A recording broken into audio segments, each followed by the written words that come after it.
Welcome. We're so excited to see you all here today. My name is Jim Pleiner, and it is my privilege as principal of Oregon High School to welcome you to the Dane County High School Climate Change Conference. Our district is really proud of our commitment to sustainability, and I think we're in the wrong school today. Did I say Krishna? He noticed coming in all of the solar panels on our building, and our district has made a commitment to renewable energy, and we were number one in the state at least a year and a half ago for the number of solar panels throughout our district. We are, though, the district that has built the first and only net zero school. We've got Forest Edge Elementary out in Fitchburg, which puts more energy back into the grid than it consumes, and it is truly an amazing building with a lot of natural light, geothermal, and solar, and it is a model, I think, for sustainability moving forward. So we're really pleased to have you here at Oregon High School. Today's event is hosted, of course, by UNA Dane County. Their mission, they're dedicated to educating, inspiring, and mobilizing people in South Central Wisconsin to support the principles and vital work of the United Nations. And I would really invite them at this point to please stand up to be acknowledged, because without them, none of this would happen. So our organizers, Bob, Sam, and the crew, everybody, please give them a quick round of applause.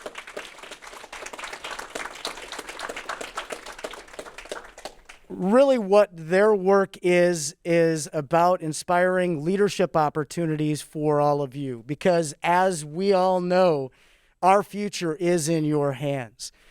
We are very, very optimistic when we gather people together. I've got 4 students from Oregon High School here today who are committed to positive change, but it can feel so overwhelming when you are not with like-minded people and you feel like you're in it all by yourself.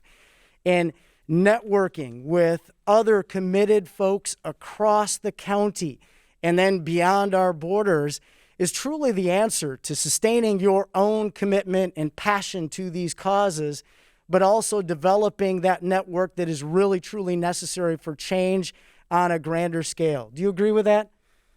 And so today I'm hoping that as you walk away with good information and a renewed commitment and that energy and passion that you need to sustain yourselves, you know, we know how connected you are. Our generation, it's funny because we're tasked with, Bob and I are working through the technology and we're trying to get everything to work. And you all are digital natives and you are so interconnected because of that aspect of your lives. It is second nature to you. And so I hope you leave today with new contacts and connections that will help sustain the commitment necessary for us to move this forward. So with that, I would say today we are very proud to host this conference, and I think at this point in time I'm about ready to turn it over to the people that really matter. So thank you so much for being here.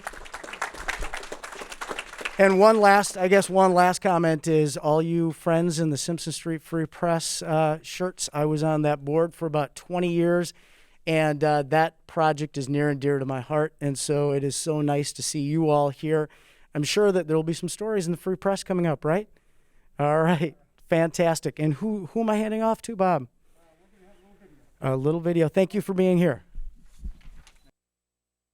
Should be the last generation to be fighting the climate crisis. Seeing my dream come true, seeing so many young people in the streets demanding everything is not only inspirational and amazing, but it literally is, at least for me, a dream come true. I knew that it was my duty to work on this for the rest of my life until we get this fight done. And I think it's similar to a lot of young people in that they feel like this is a moral calling for them in a sense.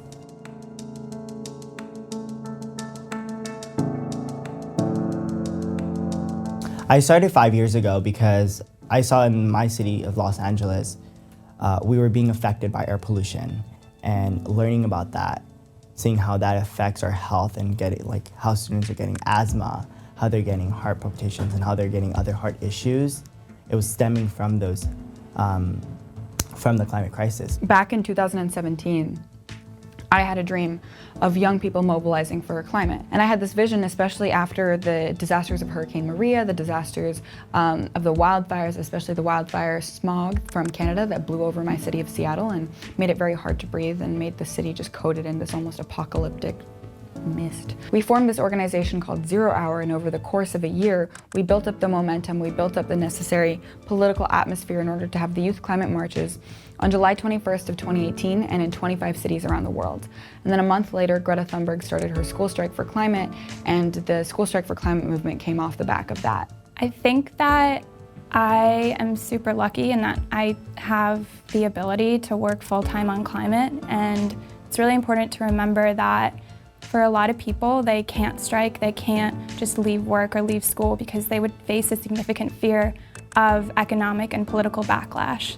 We're fighting in the climate movement, and we're building the bridge between protest, organizing, and electoral politics.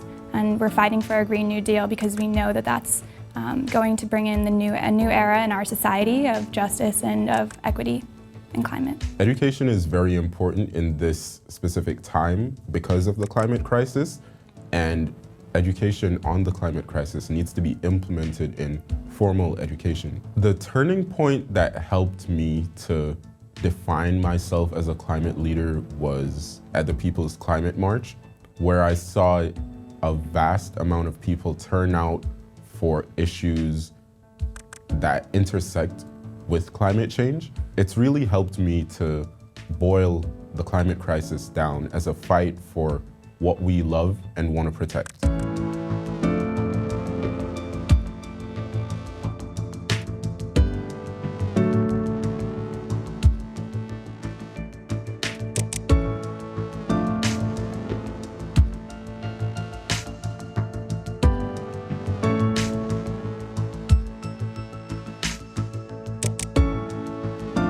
Young people, frontline communities, indigenous communities are fighting on the front lines every single day on these issues. To think that we as young people have to keep fighting to have a livable future or to even have a future is wrong. And I think politicians need to act now because we don't have time left. I definitely feel a sense of empowerment just from the community within the organization and the movement at large. It's quite frustrating and fearful to think about these things every day and to be doing this work. But at the same time, so much of the work is just about channeling these emotions we feel. And when we have big wins like we have had just in the past year, it's extremely just empowering to know that the work that we're doing is actually paying off.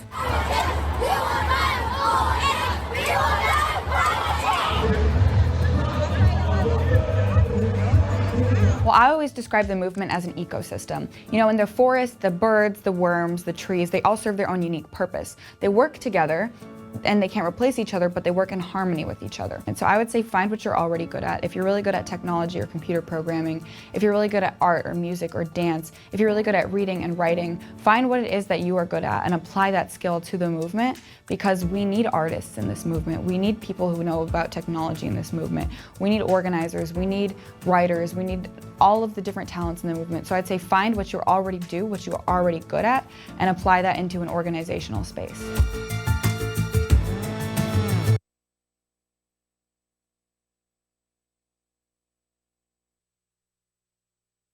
Is this on? Yeah, it's on. Okay. Hi everyone. I'm Daphne. I'm from Middleton High School. I'm a senior.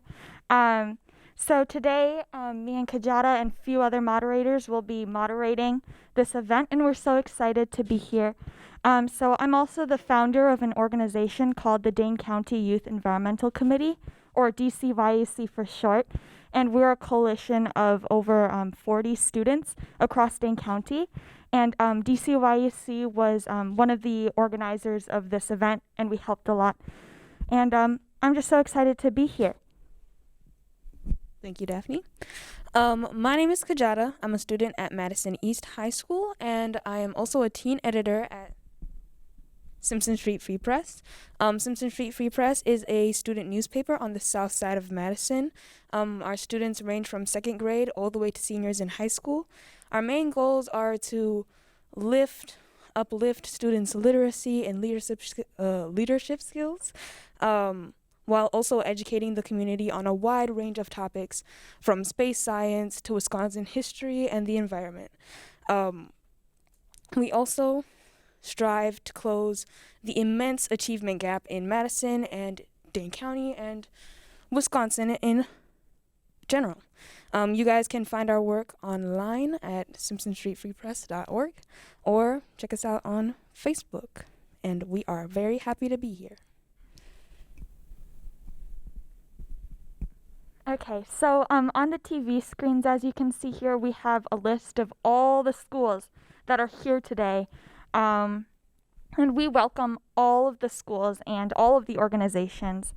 And we have a lot, as you can see. We have Simpson Street, Madison West, Madison East, Cambridge, Belleville, Dane County Youth Environmental Committee, La Follette, McFarland, Middleton, Mount Horeb, Oregon, Wisconsin Heights, the Dane County Office of Energy and Climate Change, Madison Country Day School, Verona High School, Madison Memorial, Stoughton, Waunakee, Deerfield, Monona Grove, and United Nations of Dane County. And as you can see, there's so many ways to connect across the county, and we are so happy that we have so much representation here today. And just a show of hands, who here is a freshman? Nice, we see you, freshmen. Thank you for being here. Thank you for being here. Sophomores, you guys have made a presence. Thank you for being here. We appreciate you. Juniors, okay. Thank you all. And our seniors. Nice to see you out here today. Thank you. Okay, so just going over the agenda for today, we're going to spend a little bit of time going over what's happening in Glasgow and around the world with the climate change movement and the environment, and what different countries in the world are doing about the situation. After that, we will have lunch in the cafeteria. Then we'll bring it a little bit more local and talk about what's happening in Dane County with the climate and what Dane County politicians and leaders are doing to confront it here. Then we will have an open mic where you guys will be able to voice your concerns and your comments on the things that you've learned here today, on things that you've been thinking about in your organizations, different actions that you guys have been taking, talking about how you feel, and being able to strike up a conversation with your peers. Then near the end, we'll have a strategy session where you guys will actually be able to work together to come up with a plan to affect some change here in Dane County. And then we will close it off with a conclusion. Just some more logistical information. Bathrooms are downstairs and to the left, as well as water bottle filling stations. Lunch again will be in the cafeteria, and there will be a break in between sessions with snacks as well. We encourage you guys to participate and ask each other questions. On the pads of paper, on all of your guys' tables, you guys can write questions and ask our presenters today. And so before we introduce our first presenter today, we would like you guys to watch a little video. Everyone loves a party.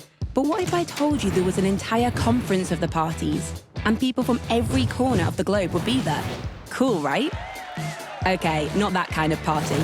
This is a little less Wonderwall and a little more saving the planet. So nature is now retaliating and fighting back. It is crucial that the nations will come together to solve the crippling problems that the world now faces. COP is the world's biggest summit on the world's biggest issue, climate change. The 26th COP will be held this November in Glasgow, and it's going to be the most important ever. Many believe this will be our last chance to get runaway climate change under control. COP26 must be the moment global leaders listen to the scientists and tackle the climate crisis. For almost 3 decades now, the UN has brought together almost every country on Earth to fight climate change, and we've made good progress. At COP21 in 2015, something amazing happened. Countries actually signed a legally binding agreement to limit global warming to well below 2, preferably to 1.5 degrees Celsius. Sounds specific, I know, but with every fraction of a degree, the world gets warmer. Homes are destroyed, biodiversity shrinks, and people die. So these countries set out plans to reduce their emissions and agreed to review in 5 years. That's why COP26 is the big one. Big things need to happen to keep the 1.5 degrees dream alive. Countries need to commit to going even further. We need to accelerate, and we need to act right now to save millions of lives. At 1.1 degrees warming, the effects are already alarming. 4 things need to happen, and it boils down to coal, cars, cash, and trees. In order to halve emissions in the next decade, we'll have to sort out all 4, and more, ASAP. This is our best chance to make the changes now, and it's not a chance we can miss. That's a lot for over 100 world leaders and thousands of negotiators, civil society representatives, and businesses to get through in 12 days. But it's not all on them. We can all make a difference. Like this gal. And this guy. And, well, all of us. O que eu tenho a ver com isso? It's the everyday actions of people like us that tell them to go further, faster. That's why COP26 has a dedicated platform just for that. Welcome to the Green Zone, a platform for us to have our voices heard in the fight against climate change. Your window into COP26, a celebration of climate action all over the world. It's a place to learn how we can tackle climate change together. Live events, exhibitions, workshops, and discussions that promote dialogue, awareness, education, and commitments. The whole package. This is your chance to get involved with the most important event on the planet, for the planet. And there'll be global access, so connect remotely and participate virtually. This is it, the big problem, the big solution. It's absolutely vital that all nations collaborate at this time to protect our planet. Time for change. If temperatures continue to rise, we will step through a series of one-way doors. For action. We must accelerate the global transformation. It's happening at COP26. There could not be a more important moment that we should have international agreements. Visit the COP26 website for more information on how to get involved. With special thanks to our principal partners.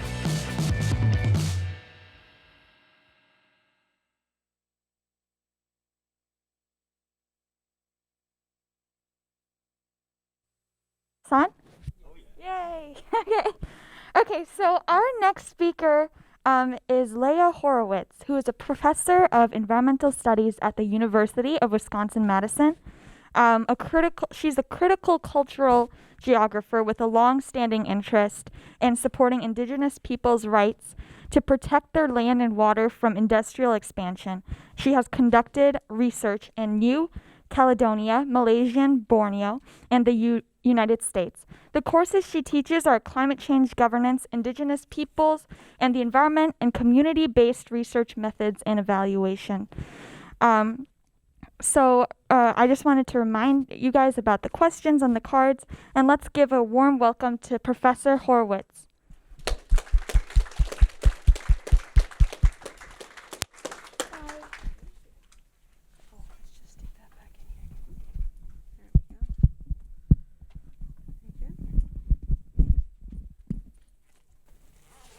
Thank you. Well, while I get set up, can you hear me okay? I'll try and shout. While I get set up here, and that video was a hard act to follow, but I'll do my best. Not quite as exciting, but we'll see. I am just going to set up my, actually, you know what? I need to plug that in.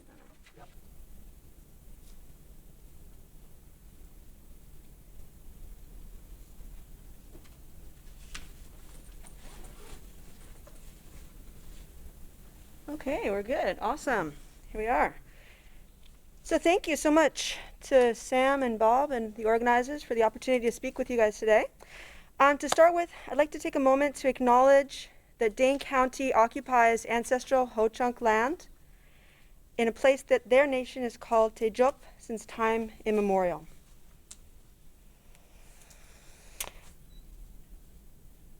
And, you know, I was thinking when your headmaster was saying that, the principal was saying that we're in the wrong school, you know, because of the solar panels, I was thinking, you know, you guys shouldn't be here. You should be out enjoying this bright sunny day, doing your homework, something. You shouldn't have to be here, should I say. Because our generation and the generations that came before me, we should have had this all figured out by now. But we didn't. And so I'm really glad that you are here today because we've all got to figure this out together for our generations and the generations to come. So thank you for being here. And thank you for your commitment and your passion.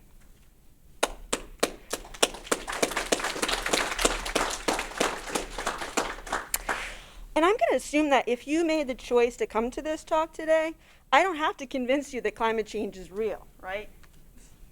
I don't have to, you know, I don't have to, you know, worry about this controversy here over the flat earth or whether climate change is happening. So, you know, let's just suffice it to say, like, just so we accept that the earth is round, we're going to accept that climate change is real. And here you see all the red patches that correspond to record temperatures from last year, and the pink is warmer or much warmer even than average. So why is this happening? Well, we're now above 400 parts per million of carbon dioxide in the atmosphere.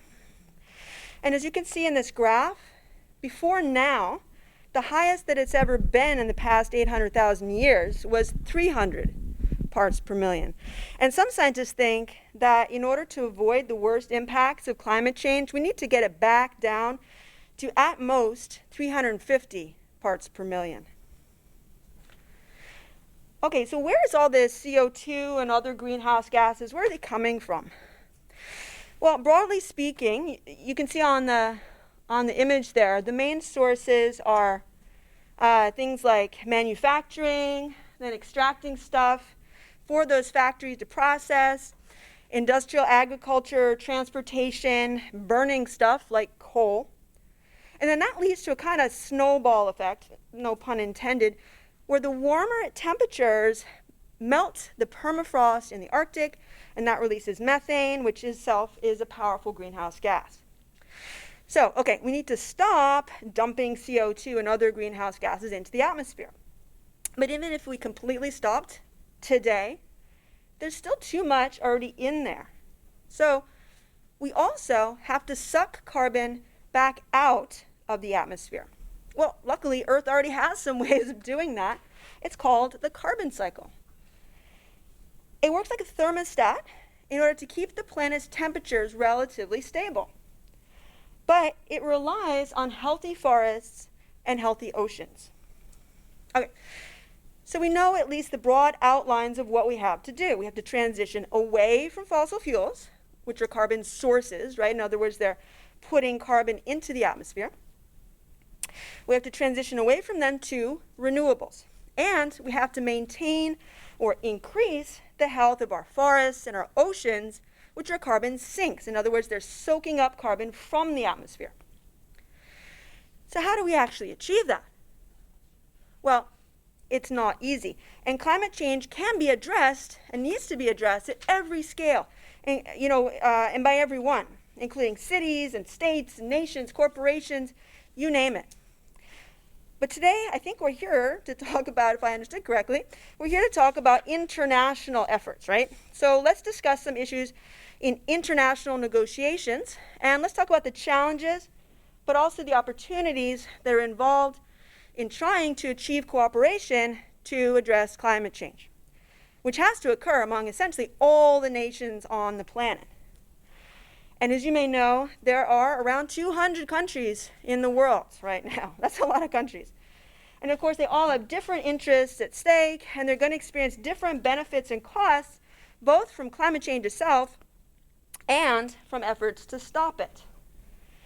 And these different interests break down more or less into those of rich countries and poor countries, or the developed and the developing world, or what sometimes gets called the global north and the global south. Now, ideally, we would be able to have economic growth and prosperity without greenhouse gas emissions. And maybe someday we will. But for the time being, that's just not the world that we're living in.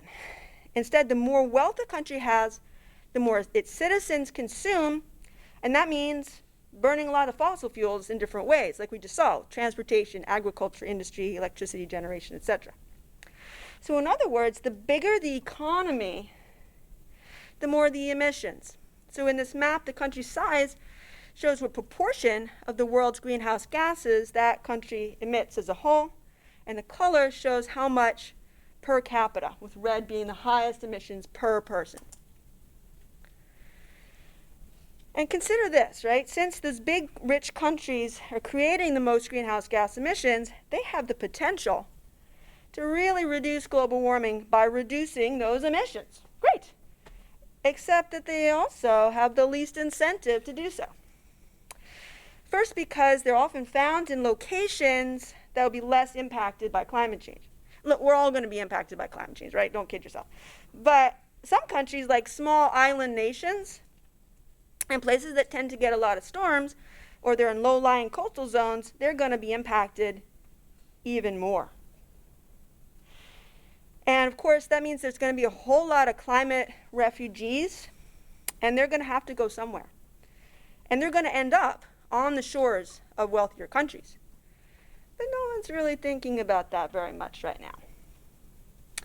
And secondly, the countries that produce all those emissions, since they're rich, they can also have more capacity to adapt to climate change. They can build buildings, they can withstand hurricanes or cyclones, right? They can evacuate people en masse if they have to. They can build walls to keep out the sea. You get the picture. And all the benefits of adaptation go directly to the country that's adapting. How different is that from mitigation? Who knows what mitigation is? Yeah. Yeah, mitigation, exactly. It means actually stopping or reducing climate change from occurring in the first place. So, you know, to do that, you have to make sacrifices, and those benefits from the mitigation actions get shared equally among everyone on the planet, right? Now, in contrast to the wealthy countries, the developing countries are often located in vulnerable places, and they can't afford adaptation measures. So they have a huge incentive to reduce emissions and stop climate change. But the irony is that they are producing so little greenhouse gas in general that even if they stopped all their emissions tomorrow, it wouldn't really make any significant contribution to solving the problem. Okay, so what about emerging economies, what get called the BRICS, Brazil, Russia, India, China, and South Africa? They are producing lots of greenhouse gases, and they still can't afford to adapt very much. So don't they have both the incentive and the capacity to make an important contribution by reducing their emissions? Well, yes, except that they're saying that the other countries got to use cheap fossil fuels to develop, so, you know, why shouldn't they? So their philosophy is that they're going to grow their economies first and then clean up the mess they made later. Maybe too late by then. Now, another challenge to international climate negotiations is that governments are not always very willing to accept emissions targets. So the US, as you may be aware, right, has not typically been very enthusiastic about embracing those kinds of commitments. In other countries, right, like Canada, Russia, Japan, and New Zealand, they have tended to follow the US example. So for instance, they decided not to accept any targets for emissions reduction for the period after 2012 when the Kyoto Protocol was scheduled to come to an end. And meanwhile, the EU has been pushing for targets despite its own troubles, economic troubles, And it's aligned itself in this effort with less developed countries, or LDCs, and the alliance of small island states. Those are those little islands in the Pacific, largely, in the Caribbean, whose very existence is threatened by sea level rise. Now, other global institutions also don't really tend to support a lot of action on climate change. So take the World Trade Organization, for example, right? It's all about encouraging and enabling, anybody want to guess? World trade, good job.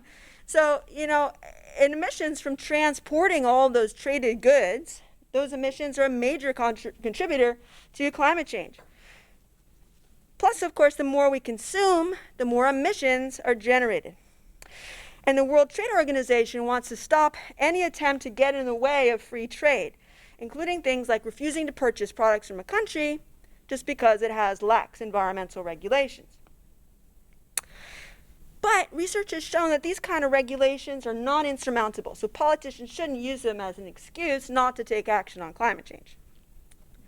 Now, another institution that obviously has a large influence on climate change negotiations is, of course, drumroll please, the United Nations, which we're here to talk about today, right? So an important feature of the UN is that generally it proceeds on the basis of consensus, right? Now, if you participate in model UN simulations, the real UN is actually a little bit different, the way it works, from what you might be used to. In other words, in the General Assembly, countries actually don't usually, most of the time, they don't actually vote in order to make a decision, right? Right, where the majority would decide how to move forward. Instead, they can only move forward where everyone is okay with the decision, or enough not to actually object to it. So essentially every single one of those 200 countries has kind of, almost you could say, veto power that it can use. Now, this is a lot more fair than a voting system where you might have 49% that aren't happy with the outcome, right? Everyone gets a say in this consensus-based approach, but it sure takes a lot longer, and it can only make little changes at a time. So let's take a quick look at the history of the UN efforts to address climate change. So first of all, in 1988, the World Meteorological Association and the United Nations Environmental Program created something called the IPCC, Intergovernmental Panel on Climate Change. Now, at first, the IPCC's mandate was to prepare, as soon as possible, and I quote, a comprehensive review and recommendations with respect to the state of knowledge of the science of climate and climate change, programs and studies on the social and economic impact of climate change, including global warming, possible response strategies to delay, limit, or mitigate the impact of adverse climate change, the identification and possible strengthening of relevant existing international legal instruments having a bearing on climate, and elements for inclusion in a possible future international convention on climate. Now, over time, this evolved so that nowadays, the IPCC is only supposed to make policy-neutral reports. So they can't tell governments what to do.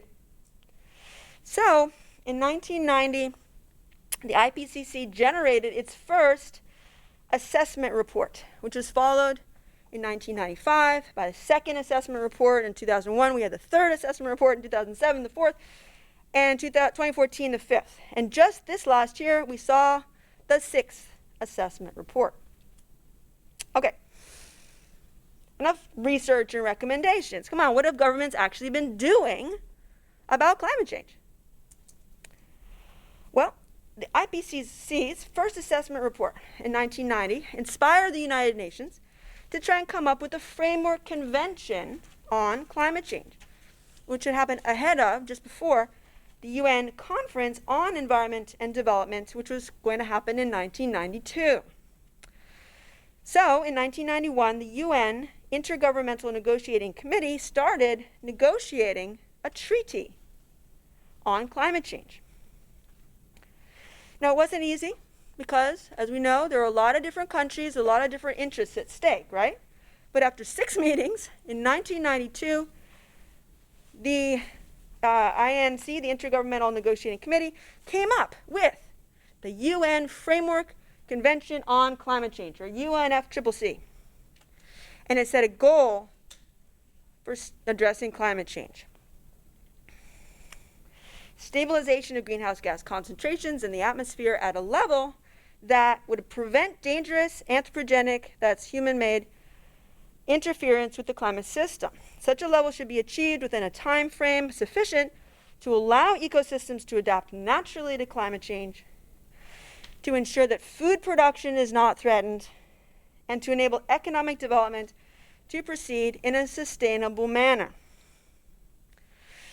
Now, the UNFCCC is comprised of a preamble, 26 articles, and 2 annexes.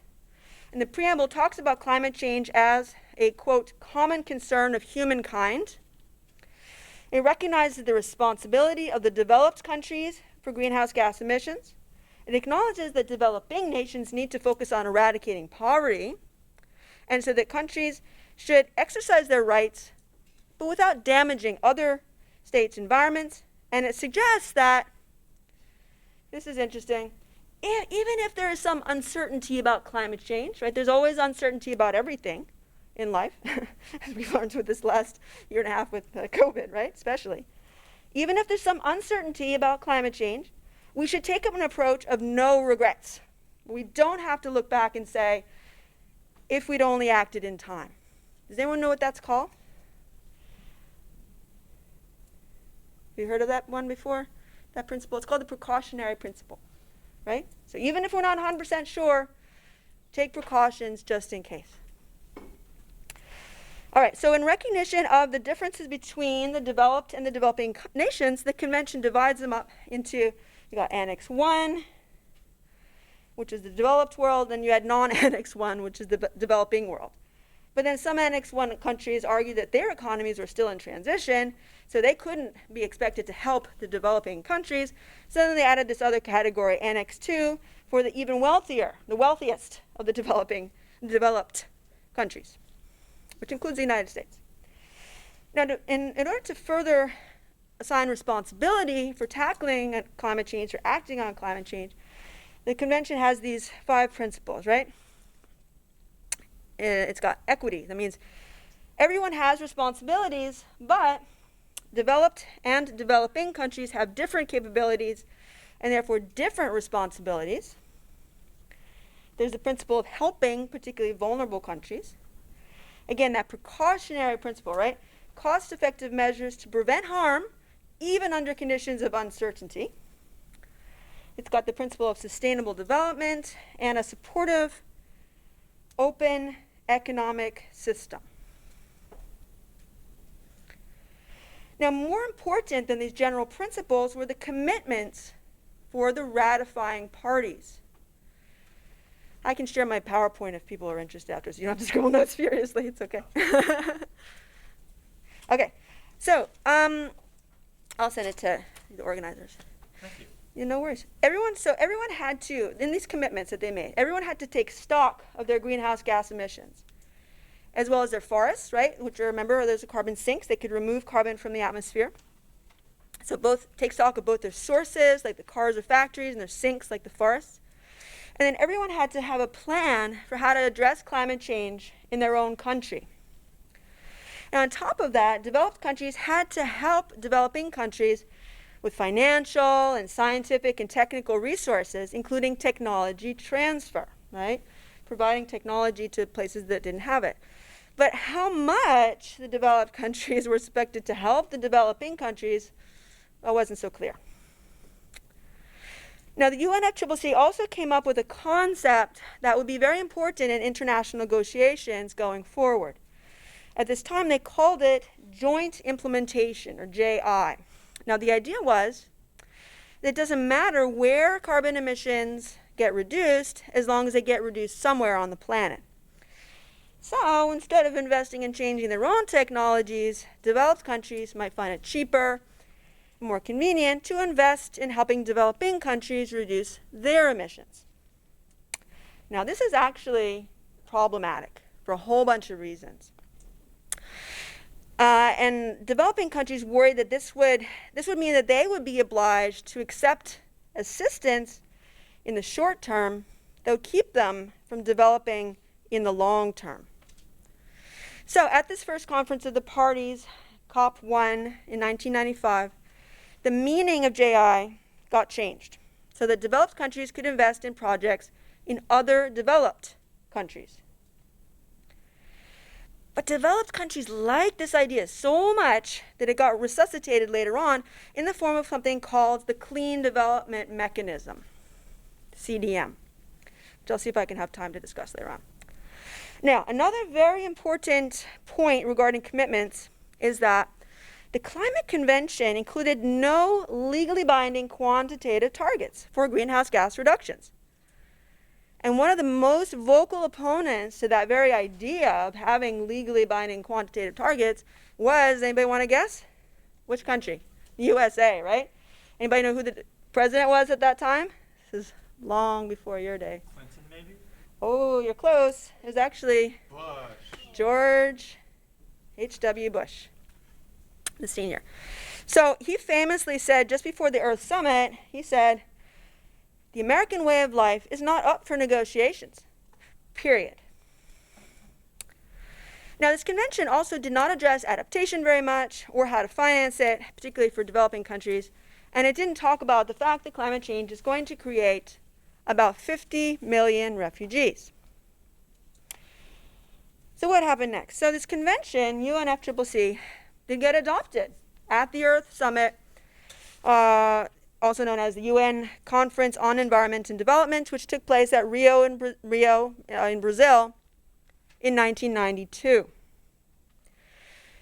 It's actually pretty impressive how quickly this convention got drawn up and adopted when you think about how complex the science is, how high the economic stakes were and still are, how abstract and far away those impacts seemed at that time, and how many different countries were involved, all of which had these very different interests.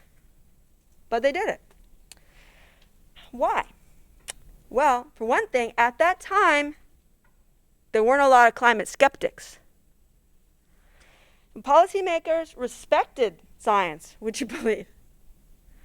And they allowed science to influence, or even sometimes to drive, their policies. And the government representatives were taking this problem very seriously. They saw climate change as a threat second only to the threat of nuclear war. So the UN decided that the problem was so important that they put the highest UN agency, the General Assembly, they put them in charge of setting up the committee that would negotiate a treaty on climate change. Now, the ideas and the language around how to address this problem were very idealistic.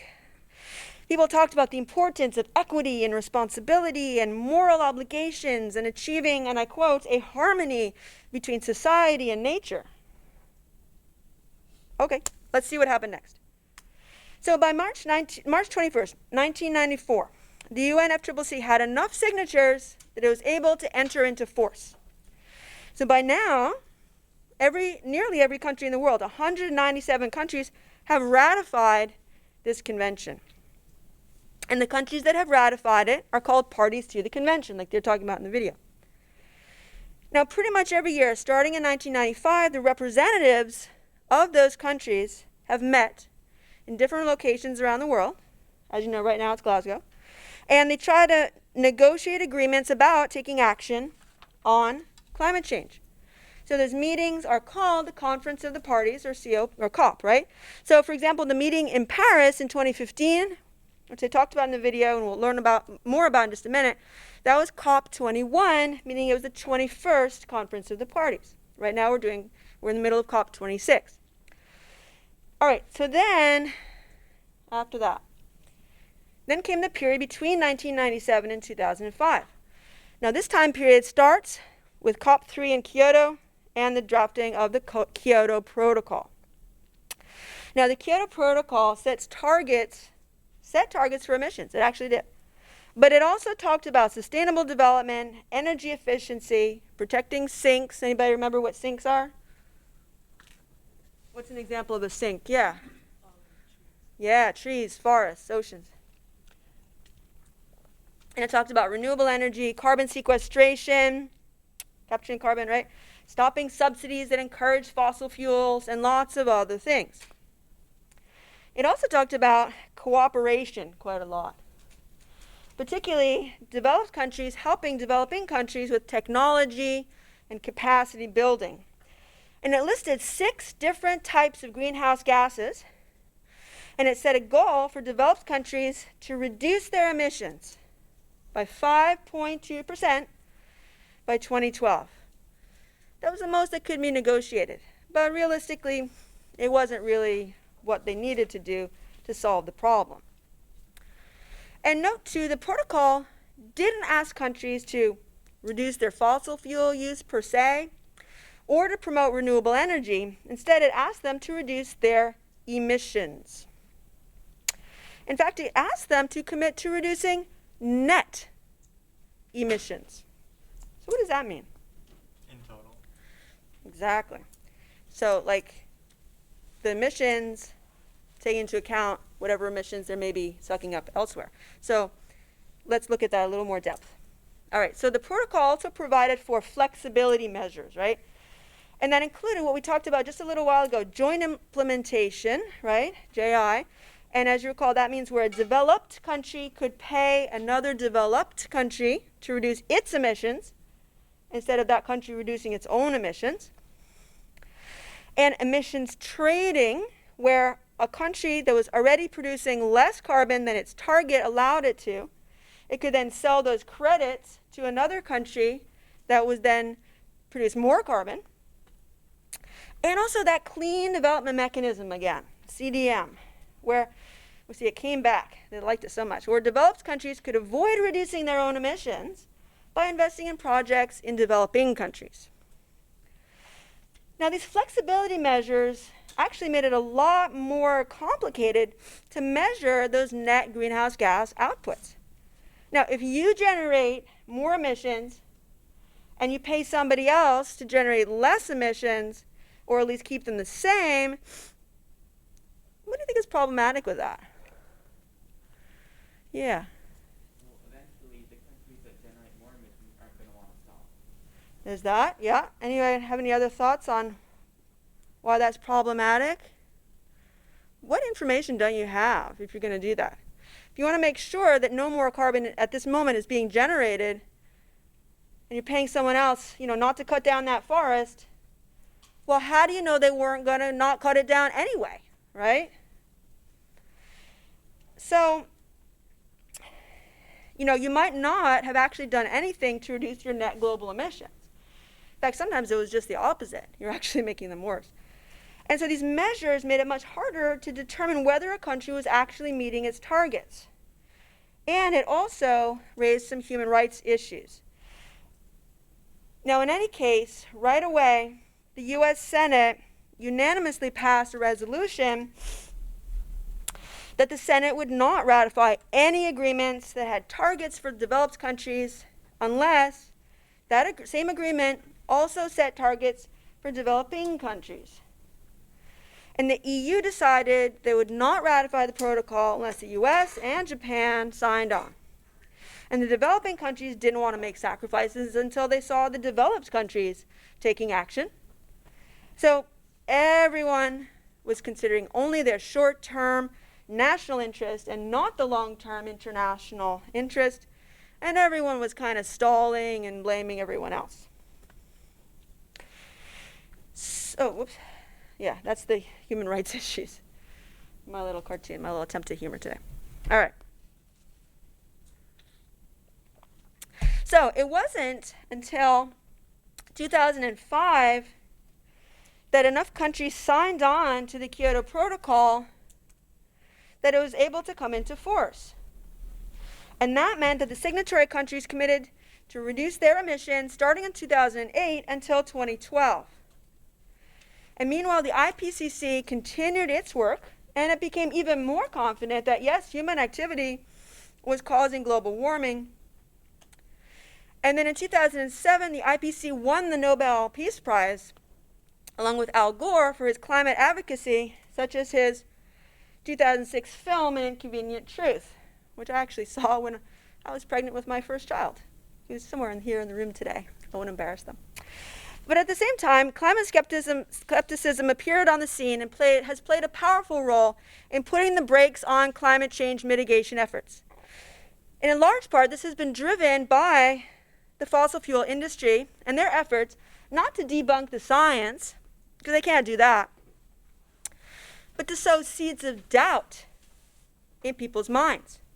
So for instance, in 2009, there was this so-called ClimateGate incident where over 1,000 emails were hacked from the University of East Anglia, and they were made public.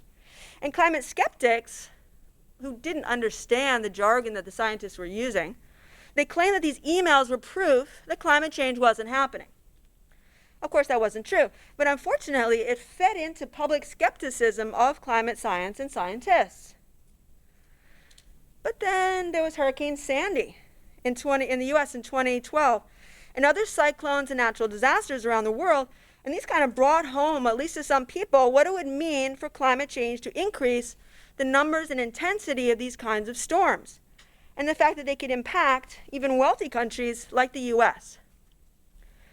But the year before, 2011, there was a tsunami in Japan that destroyed the Fukushima Daiichi nuclear power plant, and that reduced people's faith in nuclear power as a way to reduce greenhouse gas emissions. And during this time period, it became clear just how difficult multilateral negotiations over a complex topic, how difficult those can be. In fact, there have been a lot of disappointments along the way. The COPs in Copenhagen in 2009 and Cancun in 2010 really disappointed a lot of people because there were high hopes for those conferences, but in the end they got bogged down in national interest and they achieved not a lot. And then the Kyoto Protocol expired in 2012, which it was intended to do. So in 2012, at the Conference of the Parties, which was held in Doha, Qatar, that year, the Doha Amendment got drafted and established a second emissions reduction commitment period from 2013 to 2020. And like the Kyoto Protocol, it imposed those quantified emissions limits, right? Specific measurable amounts of greenhouse gases that a signatory country could not exceed during that entire commitment period. And the Doha Amendment required 144 countries to sign on in order to come into effect. But this didn't happen until October 2020, which means that the second commitment period actually officially came into force on December 31st, 2020, one day before it was set to expire. But in the meantime, other UNFCCC initiatives have been underway, and the most significant of these is the Paris Agreement, which was drafted at the 2015 Conference of the Parties in, you guessed it, Paris. Now, the Paris Agreement took a new, radically different approach. Rather than the agreement itself setting limits, specific limits, and imposing those limits on the signatory countries, it allowed each country to set its own limits. And then that country had to commit to actually following those limits. And this has been called a bottom-up approach because, as opposed to the top-down approach of the Kyoto Protocol, it allowed the countries to set their own limits. And another difference of the Paris Agreement was that it only needed 55 countries whose emissions collectively accounted for 55%, roughly, of the global emissions. That's all they needed to ratify the agreement for this to come into force. So this happened fairly quickly in October 2016, and the agreement came into force 30 days later. And so far, nearly every country has actually submitted carbon reduction targets, which are called Intended Nationally Determined Contributions, or INDCs. Now, as soon as a country formally joins the Paris Agreement, INDCs become NDCs, Nationally Determined Contributions. In other words, they represent each country's commitment to reduce their emissions in their own way by 2025 or by 2030. Now, Since each country can determine its own limits and its own commitments, these vary considerably. So for instance, China committed to leveling off its emissions by 2030. It would get 20% of its energy from renewables. And India committed to cutting emissions intensity by 33 to 35% below 2005 levels. And it would generate 40% of its electricity from non-fossil fuel sources by 2030. Now, as for U.S. participation, it's been a ping-pong match. Now, the U.S. committed to the Paris Agreement in 2015 under President Obama, and then in 2017, of course, as you probably know, President Trump announced that he would withdraw the U.S. from participation in the agreement. But according to the rules of the agreement, that could not actually officially happen, despite all the hype. It couldn't happen until November 4th, 2020. So then on his very first day in office, January 20th, 2021, President Biden committed to rejoining the Paris Agreement. Now the U.S., back in 2015, committed to cutting overall greenhouse gas emissions by 26 to 28% below 2005 levels by 2025. And it would do this by tackling emissions from electricity generation through something called the Clean Power Plan, and it would address emissions from transportation through automotive fuel economy standards. Then the Trump administration fought against both of these initiatives, but the Biden administration has committed to strengthening them. And as you may know, right now as we speak, world leaders have gathered together in Glasgow, Scotland for the 26th Conference of the Parties. Now, it was supposed to happen last year, which would have been the 5th anniversary, which was the 5th anniversary of the Paris Agreement, but it got delayed because of COVID. So, the goals of COP26 are to find ways for the international community to work together to both mitigate climate change, right? As you know, it means slow it down to prevent its worst effects, and also to adapt to it because, let's face it, no matter what we do, we are locked into a certain amount of global warming, or global weirding, as some people call it. Now, for the mitigation part, that 5-year anniversary since the Paris Agreement is significant because every nation that signed on to that agreement is required to update its NDCs, its nationally determined contributions, every 5 years. And frankly, the goals they committed to after Paris were not enough. Scientists say that in order to avoid catastrophic climate change, we need to keep the global temperatures, which have already risen more than 1 degree Celsius, we need to keep them from rising more than 1.5 degrees Celsius.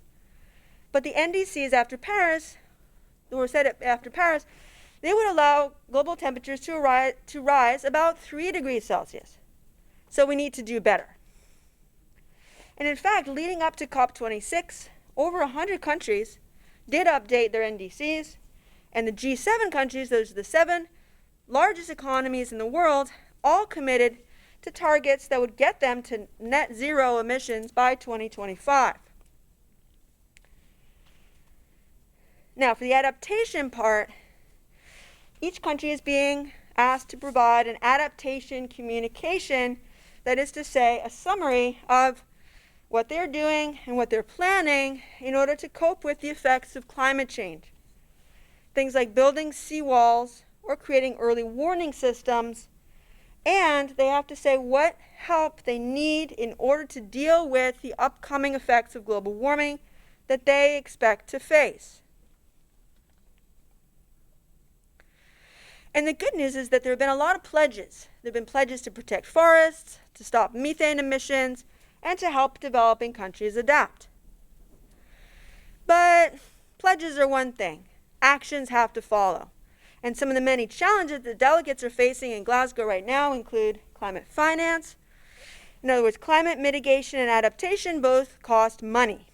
How are the developing nations who are already struggling with poverty, how are they going to afford to tackle climate change too? Developed countries promise them $100 billion per year. They promised that way a long time ago, but that has never come through. So that's a challenge. So phasing out fossil fuels. So we all know, right, that this is something we have to do in order to mitigate climate change.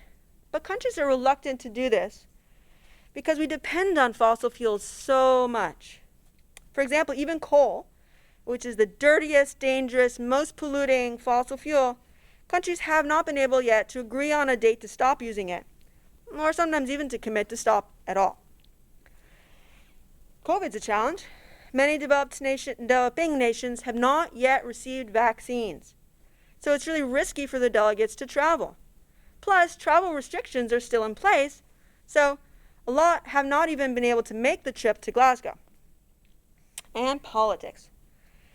International relations are strained between a lot of countries right now, and relations are particularly tense between the US and China, the UK and the EU, for example. But there's still hope for a successful conference. Successful not in the sense that we can just pin all our hopes to this one moment in time, but successful in the sense that nations are coming together after a long moment of not being able to do that. They are coming together and they are moving forward. But again, we can't just rely on international negotiations to solve climate change for us. Stopping climate change is going to take action at every scale. Cities, states, corporations, even individuals. So we have to hold our leaders accountable and we have to take action ourselves. So what can we do here in little old Dane County? I think we're going to hear some more about actual actions in a moment, but for now. So here we are. It might feel like there's a mismatch, right, between the scale of this problem and the scale at which we can take action, both in terms of space and time. The problem affects the whole globe over hundreds or thousands of years, even longer. What can we do right now as little individuals? Well, look, one thing we can do is reduce our consumption. And this graph shows the main sources of emissions from things that we consume and how much of those emissions are actually produced overseas before those products even get shipped to us. And if we could reduce our household emissions here in the US just 20%, that reduction would be more than the total carbon emissions of France. It would also be more than the combined total of the petroleum refining, iron and steel, and aluminum industries, which are some of the biggest industrial carbon polluters. And this could probably be done at a far lower cost to the US economy than asking those industries to reduce their emissions. Now, I'm not going to bore you with a list of all the sorts of actions you can take to reduce your consumption because you can find that kind of information all over the internet. But I do want to leave you with the thought that, while individual reduction in consumption, that may be a really powerful way to reduce your own carbon footprint, individual efforts like that may never get scaled up to a truly meaningful level because, realistically, most people in society aren't really motivated to change their behavior very much. And not to mention that all the systems around us are set up to prevent us from being able to reduce our individual carbon footprints very much. There are places that you can only get to by driving a car.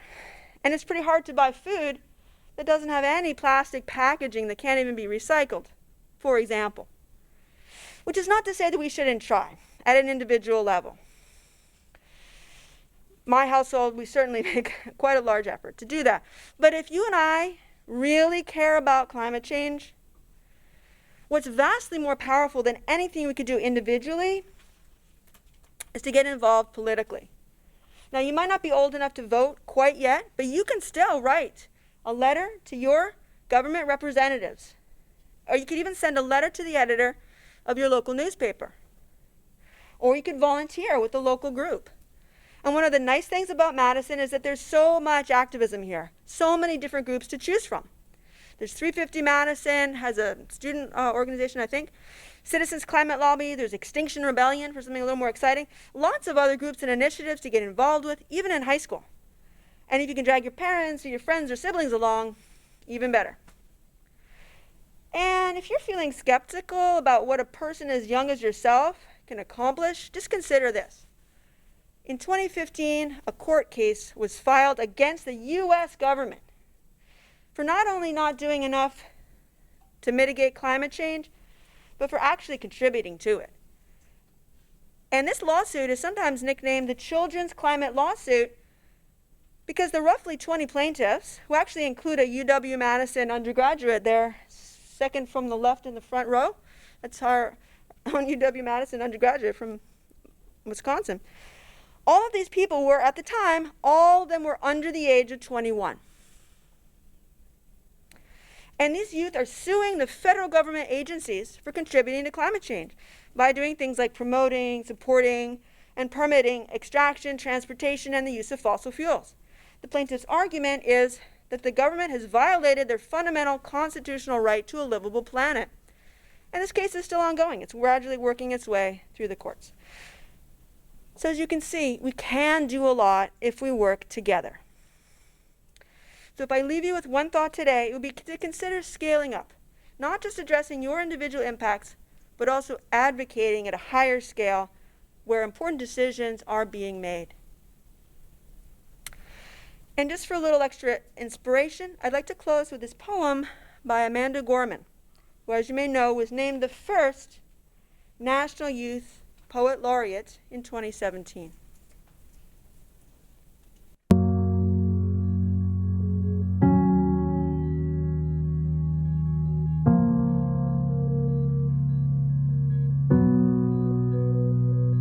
On Christmas Eve, 1968, astronaut Bill Anders snapped a photo of the Earth as Apollo 8 orbited the moon. Those three guys were surprised to see from their eyes what a planet looked like an Earth-wise, a blue orb hovering over the moon's gray horizon with deep oceans and silver skies. It was our world's first glance at itself, our first chance to see a shared reality, a declared stance, and a commonality, a glimpse into our planet's mirror. And as threats drew nearer, our own urgency became clearer as we realized that we hold nothing dearer than this floating body we all call home. We've known that we're caught in the throes of climactic changes some say will just go away, while some simply pray to survive another day. For it is the obscure, the oppressed, the poor who, when the disaster is declared done, still suffer more than anyone. Climate change is the single greatest challenge of our time. Of this, you're certainly aware. It's saddening, but I cannot spare you from knowing an inconvenient fact, because it's getting the facts straight that gets us to act and not to wait. So I tell you this not to scare you, but to prepare you, to dare you to dream a different reality where, despite disparities, we all care to protect this world, this riddled blue marvel, this little true marvel, to master the verve and the nerve to see how we can serve our planet. You don't need to be a politician to make it your mission to conserve, to protect, to preserve that one and only home that is ours. To use your unique power to give next generations the planet they deserve. We are demonstrating, creating, advocating. We heed this inconvenient truth because we need to be anything but lenient with the future of our youth. And while this is a training in sustaining the future of our planet, there is no rehearsal. The time is now, because the reversal of harm and protection of a future so universal should be anything but controversial.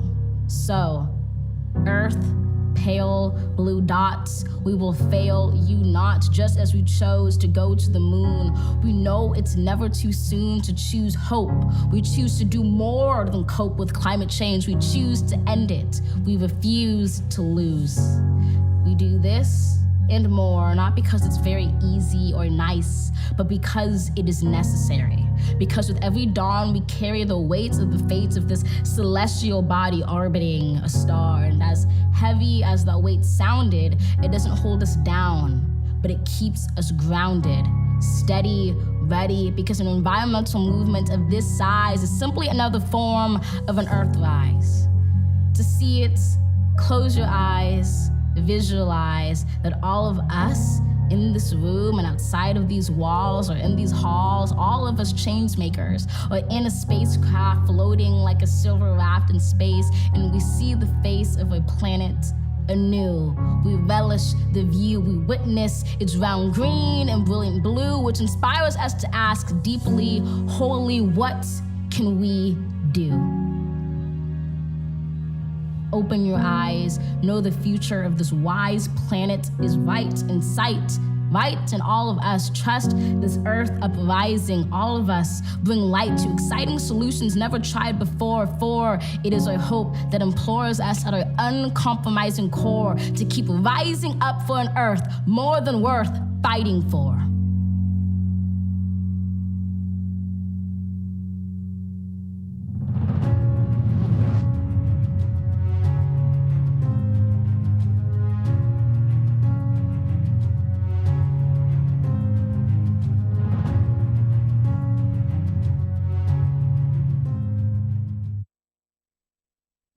I'm out of time.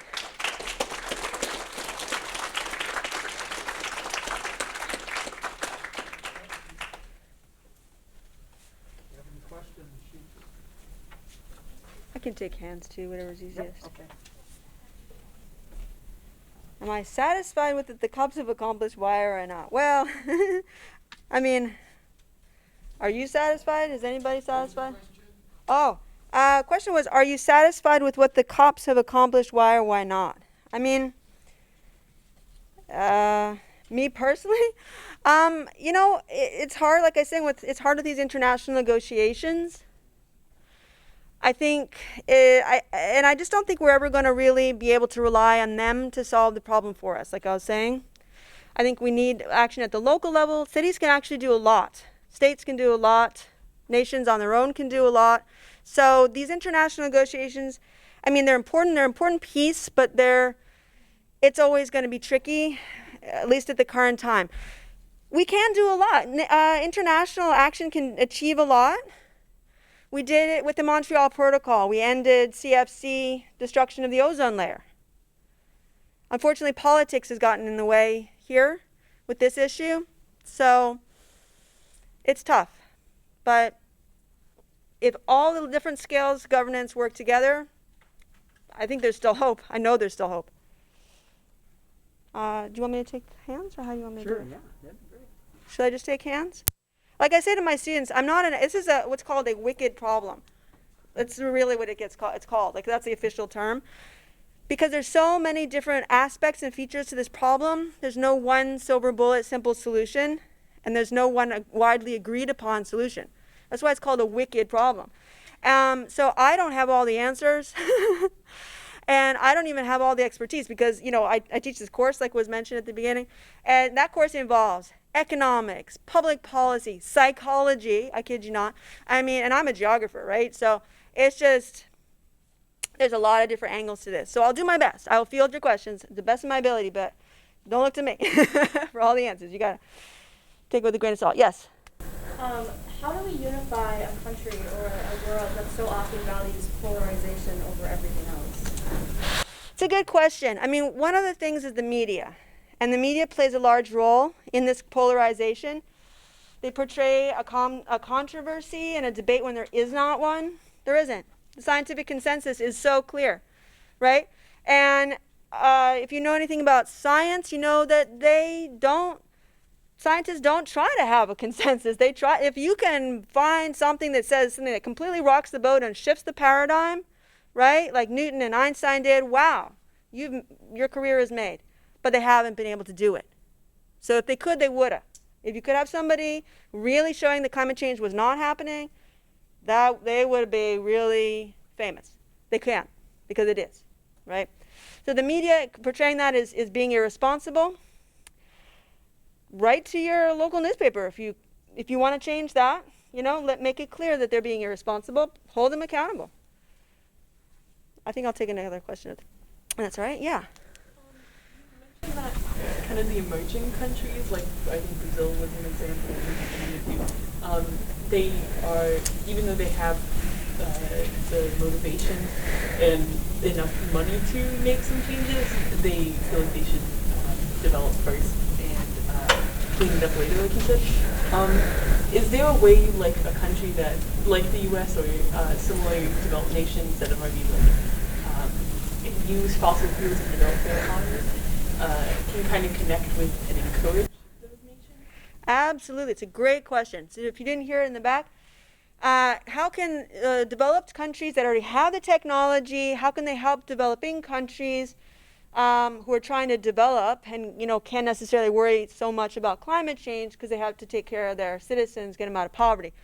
Well, one way, there's absolutely a way to do that. It's called technology transfer. So it involves giving the technology for free to these other countries, right? Saying you don't have the technology to create a solar farm or whatever it is, right? Get the energy from the oceans or all these great things that we can do. We're going to help you with that. It's called leapfrogging. So usually countries go through these stages of development, right? Where it's like, they have nothing, and then they have fossil fuels, and then they develop their industry, and then they have something, and then they can go, oh, hang on a second, let's retrofit this all to solar power and wind, right? Because the fossil fuels are the cheap way to get it happening fast, get our people out of poverty, and then we can think about solar energy or whatever else. If we get in there and we say, don't worry about it, we're going to help you to leapfrog over that stage of development. You go straight to solar power, you go straight to wind, you go straight to geothermal. We have the capacity to do that. We just have to have the willpower and the money, devote the money to just doing that. And it'll help us all in the long run. So yeah, that's what we have to do. Yep. In your presentation, I noticed there was a lot of focus on individual efforts as well as government incentives worldwide. My question is, do you believe there's any room for business incentivization to make an impact in climate change? There is. I do. Yeah, that's a big question. The question was, what about businesses? What about corporations? What can they do to change climate change? And the answer is, yeah, they can do a lot. They can. The question is, will they, right? Because they don't have the incentives necessarily. They only have the incentives if we as consumers make it clear that that's what we want, right? And so some of them, like Patagonia, which I think was sponsoring one of the videos that you saw, they do make a commitment, and they actually boost their profits that way too, because they get a green consumerism aspect happening. So companies can do it, but what they're all about profits. The way our system is set up, right, is that politicians are answerable to us, as the citizens, right, the voters anyway, right? They have to get votes in order to get elected. Companies are accountable to their shareholders, right? The people who have stock in their companies and who get money when the company earns money. So they're always trying to make more money so their shareholders don't get on their case, right? And they need their shareholders to be there, to be investing in the company so that they can keep moving forward and existing. Their very existence depends on having these shareholders. So they're answerable to them. Shareholders play a big role. For the most part, shareholders also only care about money. That's changing. There's a whole shareholder advocacy movement happening out there where people, and you can be a shareholder, anybody can be a shareholder if you buy, it depends on the company, a certain amount of stock, certain percentage, right? A certain investment that you have to make. And then you get the right to go to their annual meetings, and you can put forth resolutions, and if you get enough votes, right, they have to address that. So that's happening too, where shareholders are going, hang on, we don't like the fact that you're burning fossil fuels or generating fossil fuels or whatever you're doing, and we're going to force you to change that, right? Because we're shareholders. We have the power to tell you what to do. Now, divestment is another important, yeah, or to threaten divestment, right? Or even to do it, exactly. Now, one thing that happened earlier this year was really interesting with Exxon. You may have heard about this. They had this little, what's it called, a little engine or something. So they had this shareholder group, and they're activist shareholders. Now, you might think activists like you and I might think of that, we're like going on with picketing and da-da. No. What they usually mean when they say activist shareholders is they want to change, they want the company to make more money, and they don't think it's doing a good job. So they go in there and they try and change things. They say, here's how you have to do it. And they try and change the management and the governance and how the company operates in order so that it can be more efficient and make more money. So this is what that group was, actually. It was trying to help the company to make more money, Exxon. But what was interesting about that is the two converged. And instead of being like, okay, you have to make more money by pumping more oil out of the ground, they're saying, you know what? Oil is not the wave of the future. Oil, we're gonna run out of oil. That's silly. That's wrong. That's not gonna make money for us. What we want you to do is invest, not just in fossil fuels. You're going all in on fossil fuels. That's not a good business model. That's not gonna have long-term returns for us as shareholders. We want you to invest in other things and diversify your portfolio. And they made them do it. They kicked off some people off the board that were not doing that. They were not into that. Right? So they made a change, and that's what's interesting about it is it came together. So that's what has to happen. You have to hit them where it hurts, the pocketbook. That's the only thing that they'll listen to. So can companies make a difference? Absolutely, of course. They're the ones sticking the carbon in the air in the first place. But we have to make them. They won't do it otherwise. Yeah. How do you address like the racial disparities in climate change? Because I know like the more we go on about climate change, the more we start realizing that it's people of color who tend to be more affected by climate change. So how do we go about addressing that? Y'all heard that? How do we address? Yeah, it's called climate justice, right? You probably heard that term. Climate justice comes out of the environmental justice movement, which says the exact same thing. Why do environmental problems, pollution, always fall disproportionately onto people of color? You're right. So climate justice is the same thing, and that's happening at the local scale, right? And it's also happening at the international scale. And environmental justice and climate justice are linked up. Where you have a coal-fired power plant, it's destroying the climate, right? And that's where I disagree with this whole CDM and that kind of thing, where the idea that it doesn't matter where the pollution, where the carbon reduction comes from. It matters where. It matters that it's happening somewhere. Yeah, great. Except that the coal-fired power plant, if that's in your backyard, you're going to get asthma.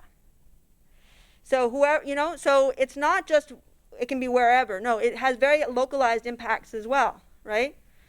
So that's a huge issue. I don't know that I can answer that in 25 words or less, right? But it's definitely something to keep in mind.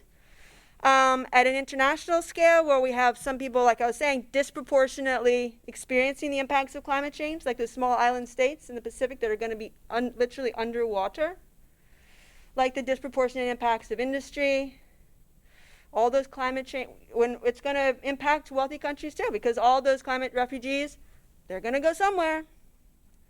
They're going to be on your shores, like it or not, So, I mean, it's a huge issue, and something to keep in mind. And it's great that you're aware of it. Yes. So, kind of along that same vein, would you say that like the cultural tendency of I guess Western values, there's little value for nature, and there's a lot of individualism. Would you say that kind of affects the United States' behavior in climate change action? Do I think that U.S. failure on climate change is largely a result of individualism? Not largely a result of, but does it factor in? Does it factor in? That's a good question. I mean, how much is it cultural? How much is it economic? How much is it political? And I'd say it's all of the above, right? And that individualism, where does that come from? Well, it comes from the structure of the society that we live in, right? That atomization that we're experiencing, where, and it's only getting worse, right? We've lost that community. We've lost that interdependence. We're so interdependent on other people. We just don't realize it, right? And it's not people that we have face-to-face with us. It's people who are somewhere else. They're the ones who operate the internet, and they do all these things. We have no idea how to do that. We need them for everything for our very existence. We just don't interact with them. We don't have a relationship with them. We have no idea who they are. So we're there in our little corners on our little screens, right? In our little isolated universes, and yet so dependent. So it's not good, because then if you don't have a relationship with other people, you don't realize that you depend on them, and you don't care about them because you don't even know who they are, right? So we lose that ability to care, and that ethic of caring and interacting with other people, which we used to have, right? And indigenous societies still have that to a large extent, because they are so dependent on each other, dependent on the environment directly, immediately, in the sense that they can feel and experience on a daily basis, so that they're able to manage their resources. They're able to live in a society. Not perfect, nothing's perfect, but in a much more interconnected way, in a caring, ethical way. Yeah. It's a good point. Do we have time for more? Am I out of time? I don't want to hog the time here. We got another couple minutes if somebody has a question, otherwise we can. All right, who hasn't asked a question yet? You in the Argyle sweater. So, like, if you were to tell everyone, like, in this room when they leave today, like, what is one thing very specifically that everyone here could do to, you know, help? What is one thing that everyone can do? Go join a group. If you're not already in a group, join a group. Get together with your friends, get other people to join the group, and then participate, sign up for some action that they're doing. You know, whether it's Citizens Climate Lobby, you're going to write to your senator, or whether it's 350 Madison, you're going to join in a march, or, you know, whatever it is. Do something together with other people. Don't expect to, you know, it doesn't all fall to you. And it feels better, too. It's more fun, right, to get together with other people who are like-minded, think like you, care about these things, too, and are working on it together. That's what my one message would be. Are we out of time? Was there one more question? Yeah. What's your opinion on the current classism of also trying to deal with climate change and being people-friendly? Because you talk about, like, individuals making change, but that is hard for people who are struggling economically, because also the economic choices are usually more costly. Yeah, it's true. Like, so green consumption, right? Buying an electric car or go shopping at Whole Foods is something that not everybody can afford to do, exactly. So how do you deal with that? I mean, what's the irony is that the people living in the most poverty are the most environmentally friendly lifestyles, right? I mean, I used to teach this class in Hawaii, and we had a lot of people living without shelter on the street right in front of us. So I'd have them go out and like record what you see on the street. And a lot of them would come back and say, actually, we saw these people, and we realized a lot of these people who are, you know, suffering from lack of a home, they're being so environmentally friendly. They're recycling, right? They're gathering up these cans and they're recycling, and they're not buying stuff, right? So that actually is a really environmentally friendly lifestyle. We just don't acknowledge it. We don't respect it. We need to. We need to thank them for living a lifestyle that's, you know, but really environmentally friendly. Obviously, it's not a good place to be in poverty. So we need to help, you know, that needs to change. We need to, sorry, I'm going to get political here, tax the rich, you know. They don't need all that. They don't. So give that money to the poor. Then it becomes more affordable. Things become more affordable over time. Prices come down of these new technologies. We will be able to, more and more people will be able to afford it. Give them a tax break, you know. That can happen at the political level, right? Don't subsidize fossil fuels. You don't have to. You can subsidize green energy, electric cars, whatever. You know, electric buses. I mean, there are things that can be done to reduce that disparity and at the same time, in the process, make lifestyles more green. Yeah. One more. One more. Okay. Did anybody not get a chance to ask a question who wanted to ask a question yet? You. So I know you work with the Native community, so what has the Native community done to help combat climate change? I'm just curious. Ooh, lots of things. I mean, if you want to look at just the U.S., Standing Rock, right? Line 3, Line 5, saying no to pipelines. That's one thing, right? Line 5 goes through the Bad River Reservation up in the north of Wisconsin. Its time came up for renewal. They said no. They said no, you will not run your pipeline through our land anymore.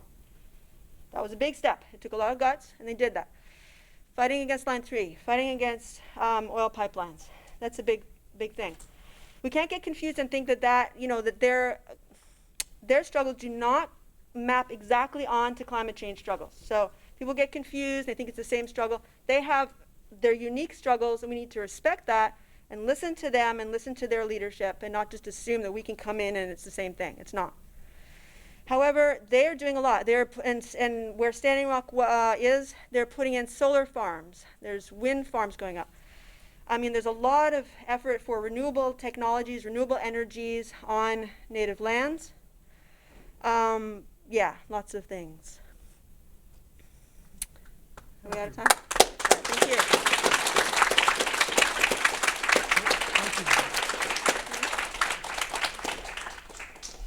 That I live climate change. My friends live it. My family lives it too. This is something which we are living in. It took of droughts, it took of floods, it took of heat waves. These are things which we are experiencing in our day-to-day lives, and something must be done about this.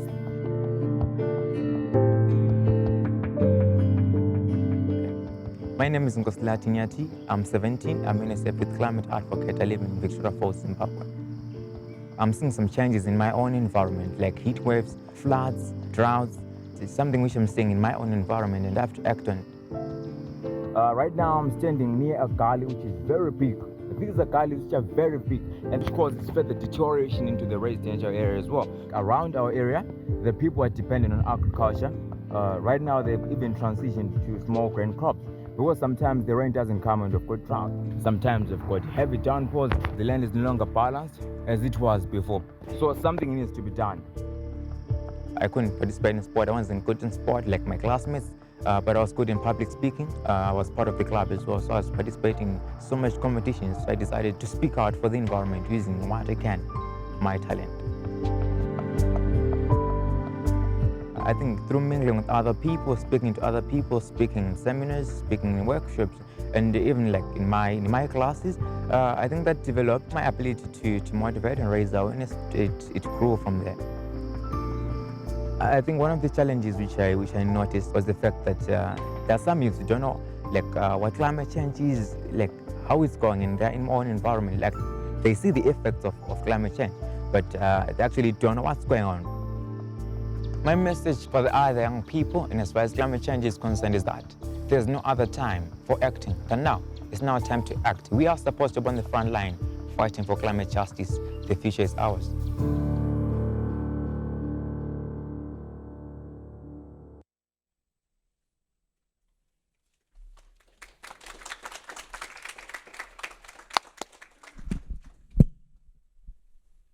Is this? Oh, it is on. All right. So, good morning, everyone. I am Krishna Elwell, a sophomore from Monona Grove High School. Just, sorry, 1 second. I need to reorganize my notes. There we go. All right. So, I have a bold announcement for all of you. Fighting for climate change is really important, you know? But you know what's also really important? Not getting angry while doing so. And a great way to not be angry is by eating often, so that way you're not hungry. Well, I am here to announce that it is time for lunch. I know, it's amazing. Next slide. Next slide. All right, so the lunchroom is downstairs and to the right. Now, I'm going to be honest, this is my first time here, so I get it if you're a little concerned. Hey, I don't come to this school. Where is that? Even if I know it is down the hall to the right. Don't worry about it. We will have people there to show you the way to the lunchroom. Now, we do have the table set up much like it is in here so that people can, mix and have some good networking going on. And indeed, there are many organizations here. So along with, of course, students coming from schools, there are organizations like 350.org, the UN of Dane County, the Dane County Office of Energy and Climate Change, and the Wisconsin Creation Care Ambassadors. Now, of course, we do live in an era where masks and COVID are a bit of a concern, so there is plenty of room to social distance. Do not worry about it. Honestly, you will not believe the planning that has gone into this lunch. Anyways, so after this, when we come back from lunch, we will just have another 2 sessions, one focusing on what's going on in our communities about climate change, and then we'll have an open mic session before we have sort of another networking event. So that will be the rest of the conference, but for now, you all have done so great so far. Thank you for still paying attention. Lunch will end at 12:15, so expect to be back here in about, 30 minutes? All right. So yeah, 12:15, be back by then. Enjoy your lunch.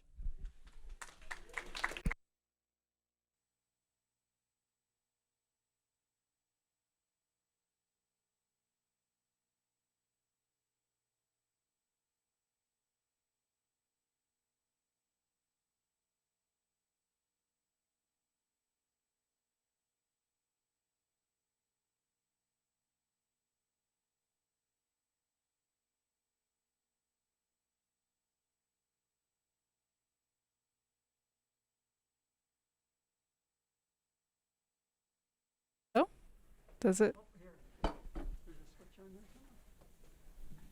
Hello? Is it working? Okay.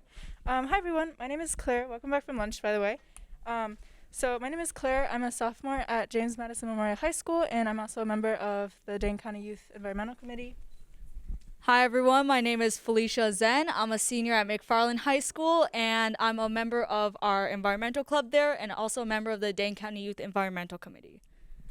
Yeah, so this morning we kind of looked at climate change on a global scale, and now we're going to take a little bit of a closer look at Dane County and see how climate change is affecting Dane County and what's being done about it. All right, so I'm going to introduce our speakers here, the first of which is Joe Parisi. Sorry if I'm not pronouncing that correctly, but he is the Dane County executive here, who is the chief elected leader of the county. And with a population of over 500,000 people and an annual county budget of $600 million, Dane County is Wisconsin's second largest county. So he makes a lot of the important decisions here in Wisconsin. And Joe was first elected to county executive in 2011. And he was recently reelected for another 4-year term in 2021. And he has lived in Dane County his entire life with his wife, Erin Thorney Parisi. And he believes that it is time to give back to ensure that our next generation has the same opportunities available, which I think is something that we all can agree with. And he has a deep commitment to climate action and is going to be talking about how the efforts in Dane County affect us and also reflect the values of his personal life, including how in this summer he put solar panels on his own home. So we have Joe and then also Kathy Kuntz, who is the director of Dane County Office of Energy and Climate Change. She aims to make it easy for everyone in Dane County to make climate conscientious decisions and achieve our ambitious climate goals. So she has almost 30 years of experience working with businesses and individuals on climate change, and her expertise spans energy efficiency, renewable energy, and climate action.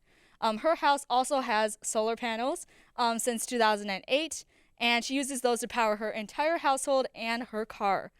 So as a reminder, please write down your questions while they are speaking, and then we will be also having an open mic later where you can talk. All right, thank you all. Welcome. Thank you, I really appreciate it. Well, good afternoon, everyone. My name is Joe Parisi. Thank you for the kind introduction, and thank you so much for inviting me to talk with you a little bit today. I'm going to talk to you about county government, as they mentioned. I'll just give you a little overview of county government in a minute, because it's not something that gets a lot of press, all the time, and not everyone understands it. When I was in high school, I had no idea it even existed. But what I hope also is that after Kathy and I talk and we have a discussion, that the actions that we're taking can help empower you and give you hope. And when I talk about hope, I don't just mean like I'm an optimist and I hope everything turns out okay and I have a feeling it will, but I think hope is something much more concrete, and it's built in empowerment and knowing that you have the ability to impact your world and to make a change, and you do in a big way and in many ways. I'm sure we've all been, or many of us, kind of looking at COP26 and on the international stage and the national stage, and sometimes that can seem so far away, right? And so hard to impact. And you have this stage full of mostly these like 60-year-old white guys who look like me, making all these decisions that are going to impact your generation. And sometimes it seems like some of them listen and some of them don't, right? And I saw Congresswoman AOC the other day kind of sum it up for what I think is kind of the situation your generation faces. It was a congressional hearing, and she was talking to an oil company executive, CEO, and he was giving reasons why, we need to slow down, we can't necessarily do this, can't necessarily do that, we're trying. And she just looked at him and she said, some of us are going to have to live in the world that you're starting on fire. And I thought that was a very powerful kind of summation of what's going on. Now, when we look at that, again, it's like, how do you get these people to listen? How do you make change? Part of that is you become them, right? There are a lot of different ways to make a difference. And I think it's important for everyone to realize that you don't have to become the President of the United States. You don't have to be any one certain position to make a difference. Now you can, you should, if that's something you want to do, go for it. If you want to work for an environmental organization, if you want to be an environmental lawyer, if you want to get into politics, do that. But no matter what you do, bring your environmental ethic with you, because that's where change happens. It can happen in a business that doesn't even look like or seem like it has anything to do with protecting the environment, right? I mean, we look at some of these major corporations and the CEOs who we spend all our time trying to convince to care more about the planet, become that CEO. If you like banking, if you like accounting, something that doesn't really seem even like it's the environment, if you go into that and bring with you your environmental ethic, then we change the fiber of our society, and every decision that's made, sorry if I keep pulling up my mask, every decision that's made has that environmental ethic in it, because that's really what it's going to take, is for every piece of society. So Kathy and I are going to talk to you a little bit about what county government does and an example of how local government can make a huge difference in our work with addressing climate change. So county government is kind of like the blend between state and city government, right? You've all heard of a governor and of a mayor. A county executive, as was mentioned, is the chief officer of county government. And we have a highway department. We have a social services department. About half of our budget deals with helping people who are homeless, helping people who have mental health challenges, helping people who are living in poverty. You may have seen some of our work during the pandemic. We have the public health department, and so we've been a little controversial at times. We're the folks who imposed the mask mandates and ran all the public health efforts and continue to during the pandemic. So county government touches your lives in a lot of ways that you might not be aware of. We fund a lot of nonprofits that work in your communities, and you might not see that it's necessarily county government, but they're partners with us. We have a park system, we have a landfill, we have basically everything, again, that you're doing, is touched by county government. So within that, our responsibilities, we also have a lot of flexibility in what we prioritize and how we go about our business. So one of the things, the passions that I brought to this job 10 years ago was a passion for the environment and a passion for renewable energy and for addressing climate change. Something that county government hadn't really been that involved in before. And that's not because they didn't care about the environment. There were just other environmental priorities that they were doing. I had come out of the state legislature, where I served for a little over 6 years before doing this, and focused a lot of my attention in two areas. One was criminal justice reform, and another was clean energy. And so I tried to bring both of those passions to county government. And so on the clean energy front and on the climate change front, one of the things 10 years ago that we were facing was climate change still didn't feel as imminent to a lot of people, right? They were like, yeah, it's something we're going to have to get around to, but it's not a crisis. And I've held a different opinion. So one of the things we did is we partnered with the university to say, okay, we're county government, so how is county climate change going to impact us locally? Let me know if I start drifting. I find myself drifting away from the mic if you can't hear me. How is climate change going to impact us locally? So the UW did a study for us, and they came back and told us what will sound familiar to you now, is that locally we're going to have warmer and wetter weather, right? We're going to have more 90-plus degree days. We're going to have warmer winters. But maybe as impactful or most impactful to us locally is that we would have more heavy downpours of rain, a lot of rain all at once. And if you remember, about 4 years ago now, we had record flooding. And that was kind of indicative of what we can expect.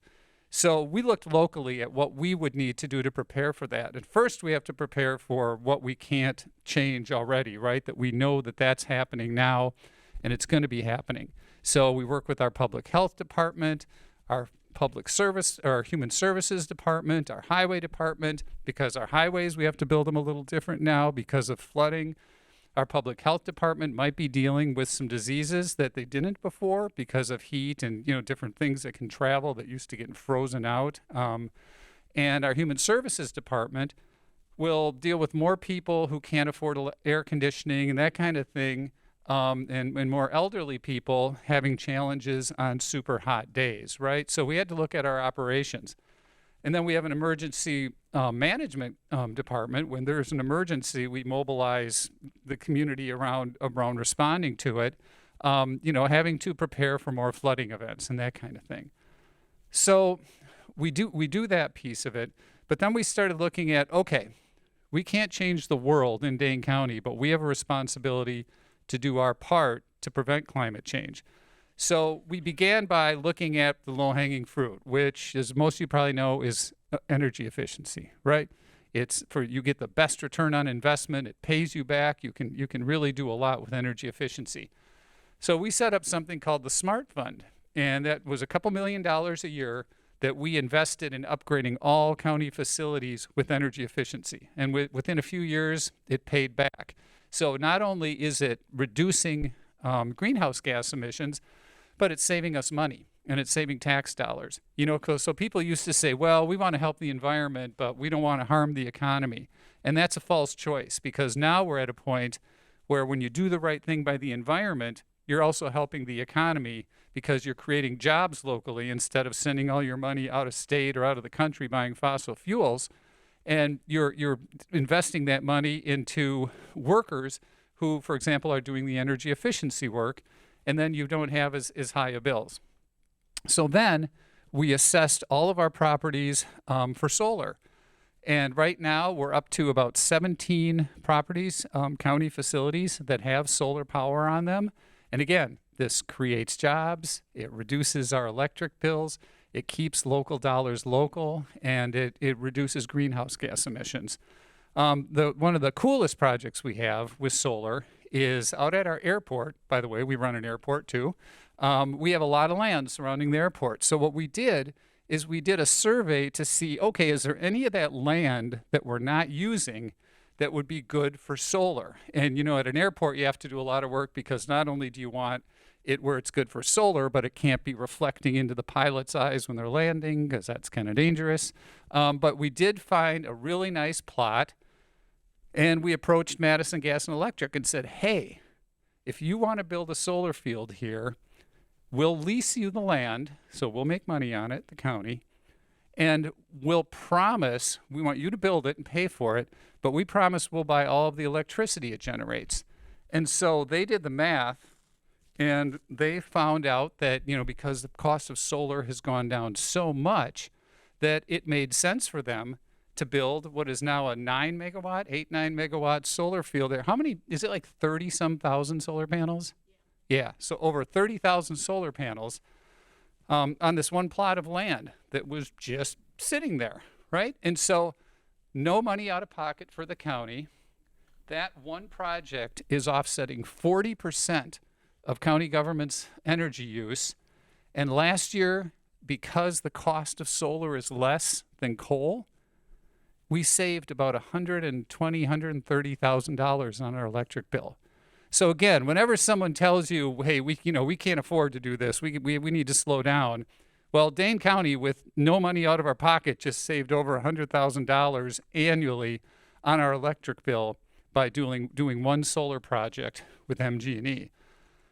And MG&E loves it because it costs them less than building a coal-fired power plant, and they have a guaranteed customer for that energy.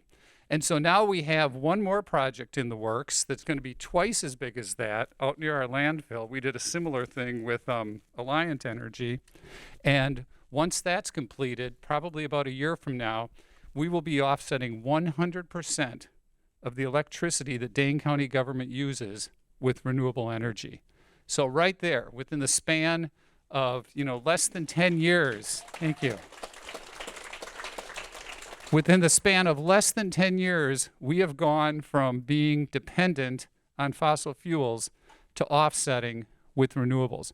So if we can do this, anyone can do this. And I would argue that every unit of government, certainly counties in our position, have a responsibility to do this because it's fiscally irresponsible not to do this. Why would you continue to pay more to buy dirty electricity when you can convert to renewables? It just doesn't make any sense.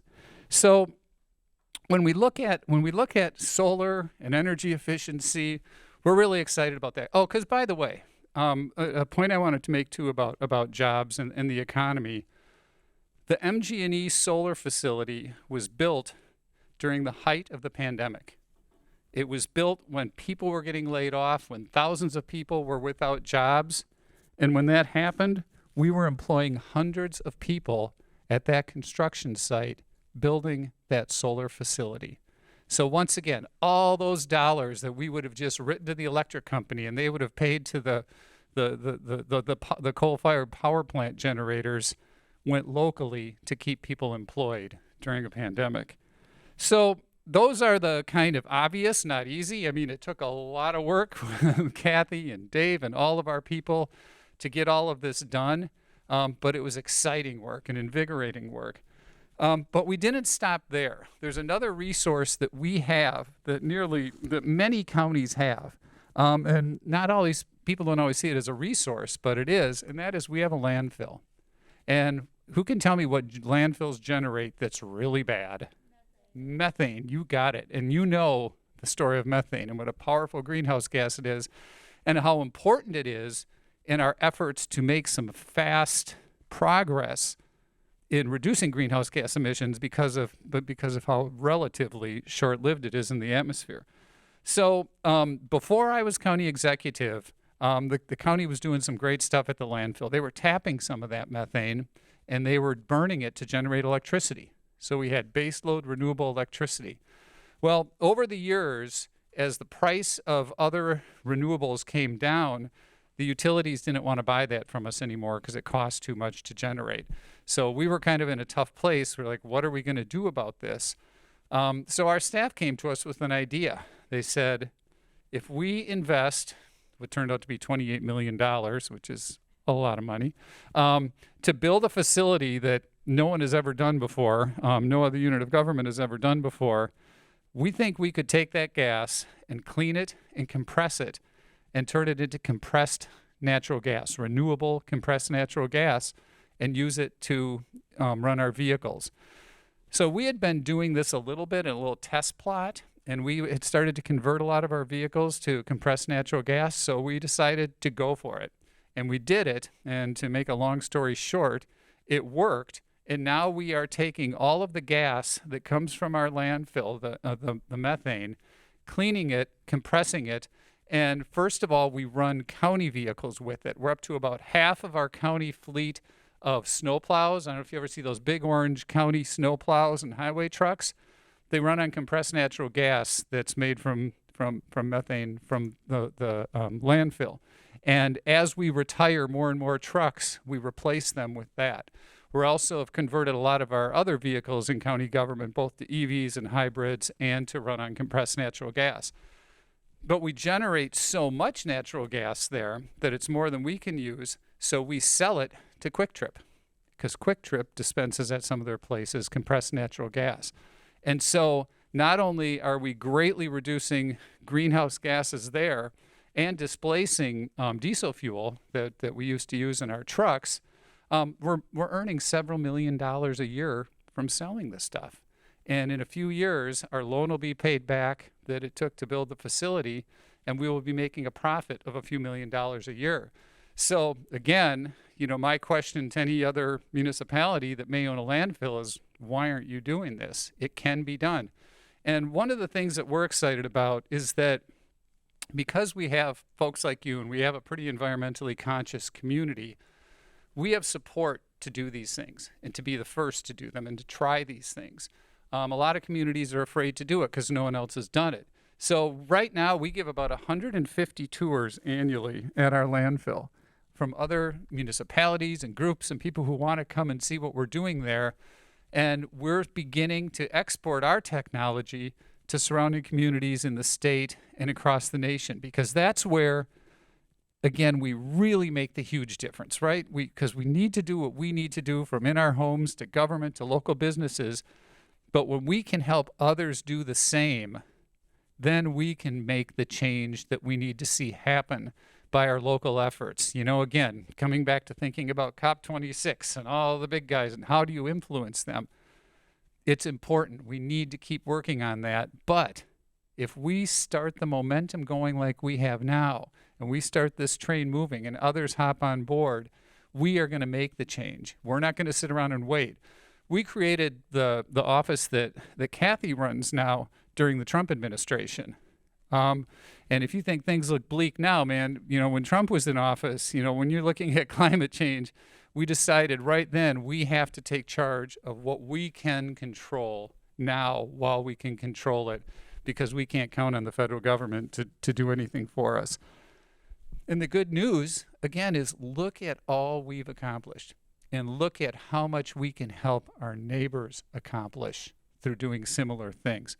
I'll just quickly talk about a couple other things that we're doing. You know, one of the other neat things that about our methane work that dovetails with other environmental work we're doing is, you know, we do a lot of lakes cleanup work, and we have partnerships with a lot of our local farmers.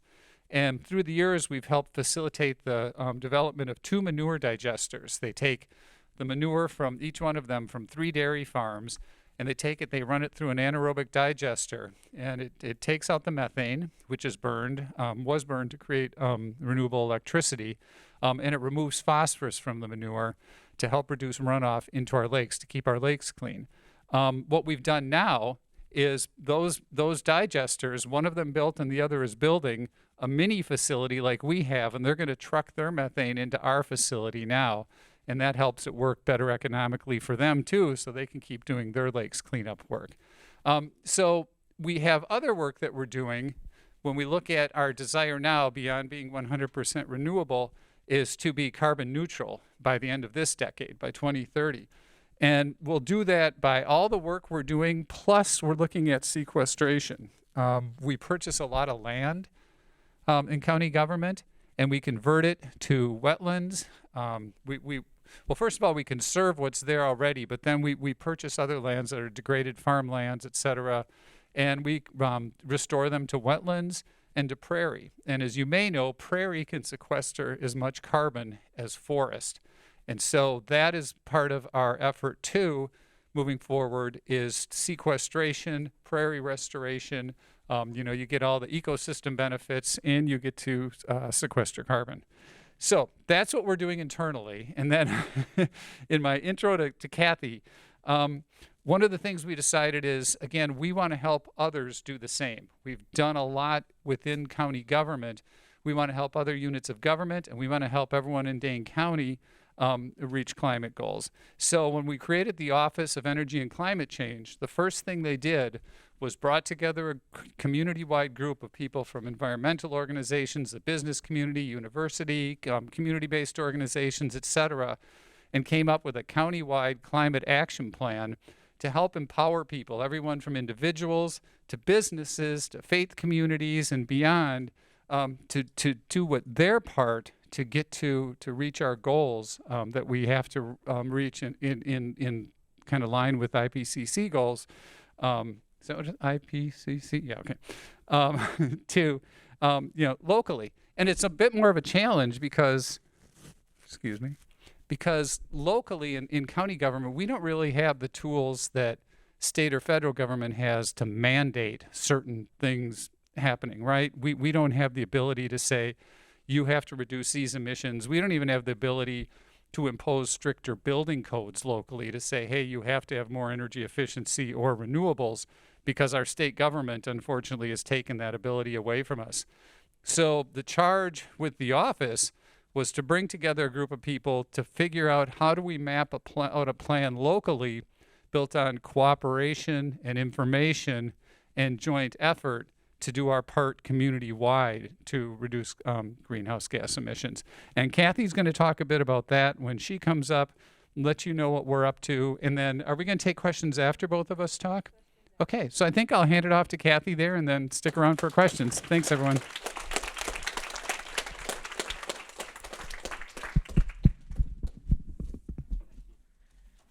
I think I'm just going to set that there because otherwise I'll have too many things to hold at once.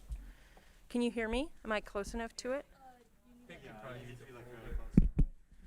Okay, better? Okay, I'll hold it. Okay, this is two-handed, I don't know. So, no, I have to do that. So the county exec talked about the climate action plan. I had copies of this down on the table by the Commons. There's a bunch more copies still down there if folks want one. It's also online because you're all digital. You can read things online. What I want to do is kind of give you a couple of things about what's in the climate action plan, and then mostly I want to talk about what we're doing to implement the plan. As Professor Horowitz said this morning, you know, pledges, plans are important, but really what matters is getting stuff done. So with that thought, just show you a couple of maps. So one of the things we do in the plan is we talk about the climate change already happening in Dane County. The executive talked about hotter and wetter. There's cool maps there from local climate scientists about how that all works. We also, in the plan, do a baseline. You know, when you make a plan, you need to know where you're starting, where you're going, and how you're going to get there. Basics of a good plan. So our baseline is 2016, and in 2016, Dane County, all of our houses, businesses, local governments, schools, everything, produced 7.5 million metric tons of carbon equivalents. And the pie chart shows you how that breaks out. So the biggest piece in 2016 was electricity. In Wisconsin, we still get a lot of electricity from burning coal and natural gas. So as that transitions at utility scale to renewables, that piece of the pie will shrink, but right now that's what it is. The two pie slices next to that, residential and commercial, that's the natural gas we burn in our buildings for space and water heating. So almost half of our emissions in Dane County are our built environment. And then more than half of what's left is transportation, and then there's kind of everything else. So it gives you a little bit of a sense of scale when we're looking at this sort of what we're talking about in terms of emissions. So how are we going to reduce that? To figure that out, my predecessor in this office assembled a bunch of working groups, experts on energy efficiency and forestry and kind of all the topics, transportation, to come up with a plan. The plan, which is big, has more than 100 recommendations about really specific things we can do. Again, as Joe said, we're thinking about what can we do without federal or state help? What can Dane County just do given the authority we have? So that's kind of the basis of what's there. It's not a lot of wishful things. I'm not going to go through 100 recommendations. None of us have the will for that after lunch. What I'm going to do is give you sort of a framework for how we think about this. And the framework we rely on is called deep decarbonization. This is a pretty popular framework out there at this point. You know, by deep decarbonization, we mean we're decarbonizing our lives and economy. And it has three big pieces. So the first is eliminating waste. That's energy, but it's also food or water or any other resource. If you think about it, what waste means is we take some resource somewhere, we refine it, we move it across the country maybe, we deliver it to your home or school, and then we throw it in the trash. That's just a whole lot of emissions we didn't need to emit. So we've got to embrace efficiency in a huge way here. The next thing is, of course, we've got to pursue clean energy. The energy we still need to use should come from clean sources. Our electricity should come from wind and solar, and renewable natural gas from our landfill and dairy digesters can fill that need where we still need natural gas. And then the final piece is just marrying those things. So as we go forward, increasingly, you're going to live and operate in all electric buildings. We're going to, over your lifetime, phase natural gas out of our facilities. We're going to stop burning fossil fuels where you live. It's kind of a weird thing. You know, we used to burn coal inside houses. It took us a while to get over all of this. And our transportation systems will also run on electricity, and renewable natural gas. So all of that reduces emissions. In Dane County, because we have all of this natural land and farmland, we also have this amazing opportunity to sequester more carbon, to do prairie restorations where we store carbon, but also to work with farmers to do continuous cover cropping. So one of the things the county does is we have a program where we provide incentives to farmers who do things with their fields that keep the carbon in the soil, that don't plow everything up every time. So all of that together puts us on a path to deep decarbonization. The other really important thing, and I was so glad that some of you raised this question earlier, is equity. So we've got all of these technical solutions, but overlaying that, when we're thinking about each of these things, we're always thinking about how do we ensure equity in this? What we know about climate change is that the individuals and communities who are least accountable for where we are on emissions very often feel the biggest impacts. We have an obligation to solve climate change in a way that also addresses equity. And our office believes that the best way to do that is in partnership with communities. So we're building relationships, we're trying to do collaborative things and really listen to BIPOC communities and other frontline communities and get advice from them as we move forward with this. So we have all the technical solutions, but married across all of that is a commitment to equity. That's the gist of the plan. Except that you should know that our Dane County plan, the plan for your county, cuts countywide emissions in half by 2030. So in the COP discussions right now, you're hearing folks say people need to commit to a plan that cuts emissions in half by 2030. I want you to hear that and think, well, in Dane County, we've not only committed to that, but we have a plan for exactly how we can get it done. This isn't just like in theory to us, it's real. But that's the plan. And the plan is just the first piece. Then we have to get it done. So I'm going to talk about two big ways we're working on getting it done, and those are how we make it easier for individuals, businesses, local governments to be part of the solution, and then how we're using positive reinforcement to multiply results.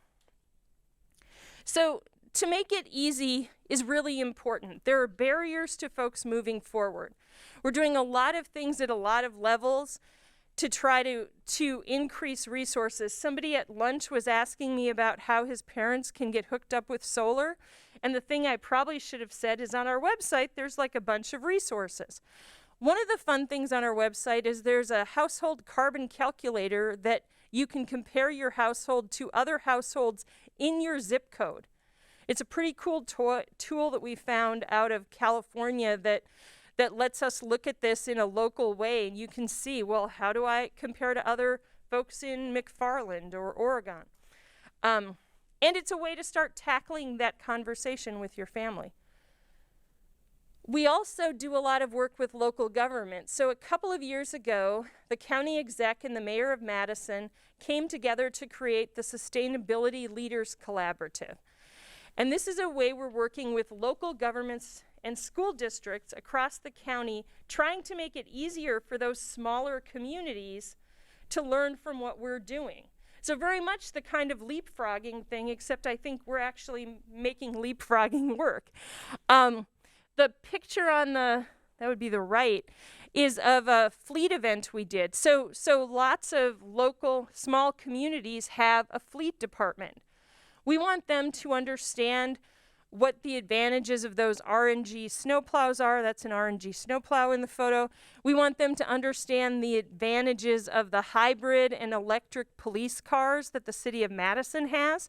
So we do these events where fleet guys come and talk to other fleet guys and try to get to break down the myths about why you can't do these things, why your folks won't like them, by having those stories shared there. So again, trying to make it a lot easier for them to move forward. Along these lines, we also do partners with entities like faith communities. So one of the groups downstairs today, Nancy and Mark are in the back now, is the Wisconsin Creation Care Ambassadors. One of the things we see in Dane County is there are lots of churches, temples, mosques that are interested in pursuing solar. And so we started having conversations with some of those faith communities, and out of that, Nancy and Mark started this group where they help faith communities do what they've done in their faith community. And so it's really credible help from others who are doing similar things to you. The final group, of course, I want to talk about in this category of sort of collaboration is youth.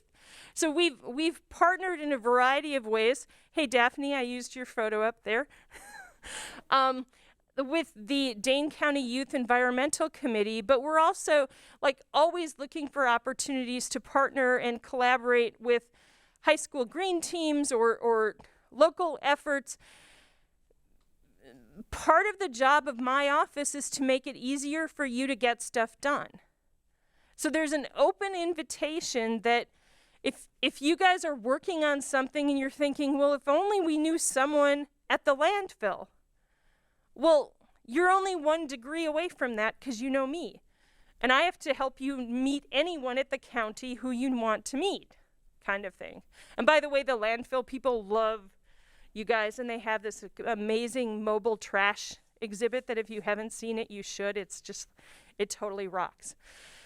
The other thing that I think my responsibility is here, and it kind of segues into celebrating leadership, is I have a responsibility to be constantly talking about all the amazing work you guys are doing, because it can help inspire adults and move things forward, and it can also give you a seat at tables that you should have a seat at this point.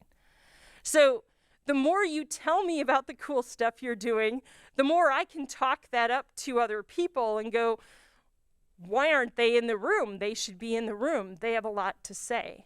So think about how you leverage my role in that way. The other thing I want to talk about is celebrating leadership. Okay, so I spent a lot of my career looking at how you get people to adopt change. And it turns out that the research says that the key is positive reinforcement. That the more we celebrate the good stuff people do, the more they will do it, and the more that those around them will do it. Okay, it's just amazing how much it works. And so I give you this image kind of as this really is we are all in to celebrate what folks are doing in our office. And we know that it leads to other people doing good things too. So, for example, we run a Climate Champions program with 9 categories of ways you can become named a champion. We started this program last year and about 30 entities were named champions. The deadline for this year's application is Monday, and we're going to have at least 30, maybe 40 new champions this year.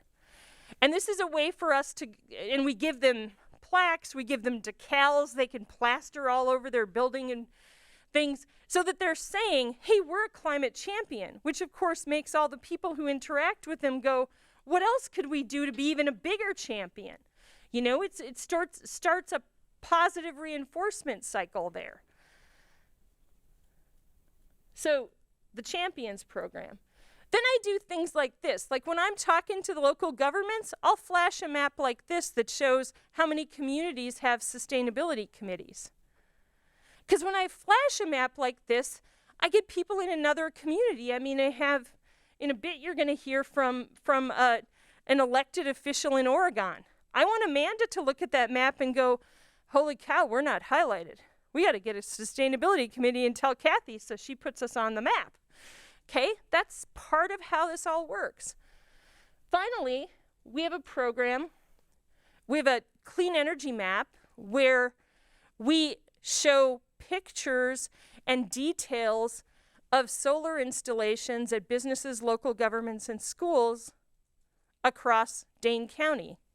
So if you're a business and you're thinking maybe we should think about this, you can look at a bunch of other sites and see who installed them and how much electricity they produce, and it becomes a way to both make it easier and kind of create that momentum around, look at how many other folks are doing this. We have more than, I think we're at about 200 entries on that map at this point. So there's a lot of solar happening around our community. It's cool. Not only is it on the high school, but when you drive up the street here, you see a bunch.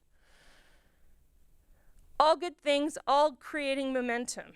The thing, though, I want to say as I close is I know we need to do more faster. I feel very acutely the fact that the clock is ticking.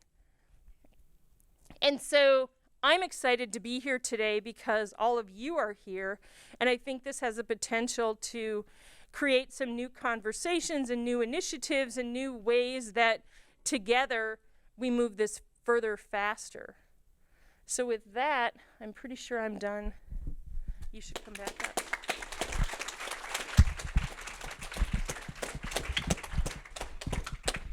I'll just hand it to you. Thanks, Kathy. Appreciate it. So we'd be happy to take any questions folks have or suggestions. Yeah.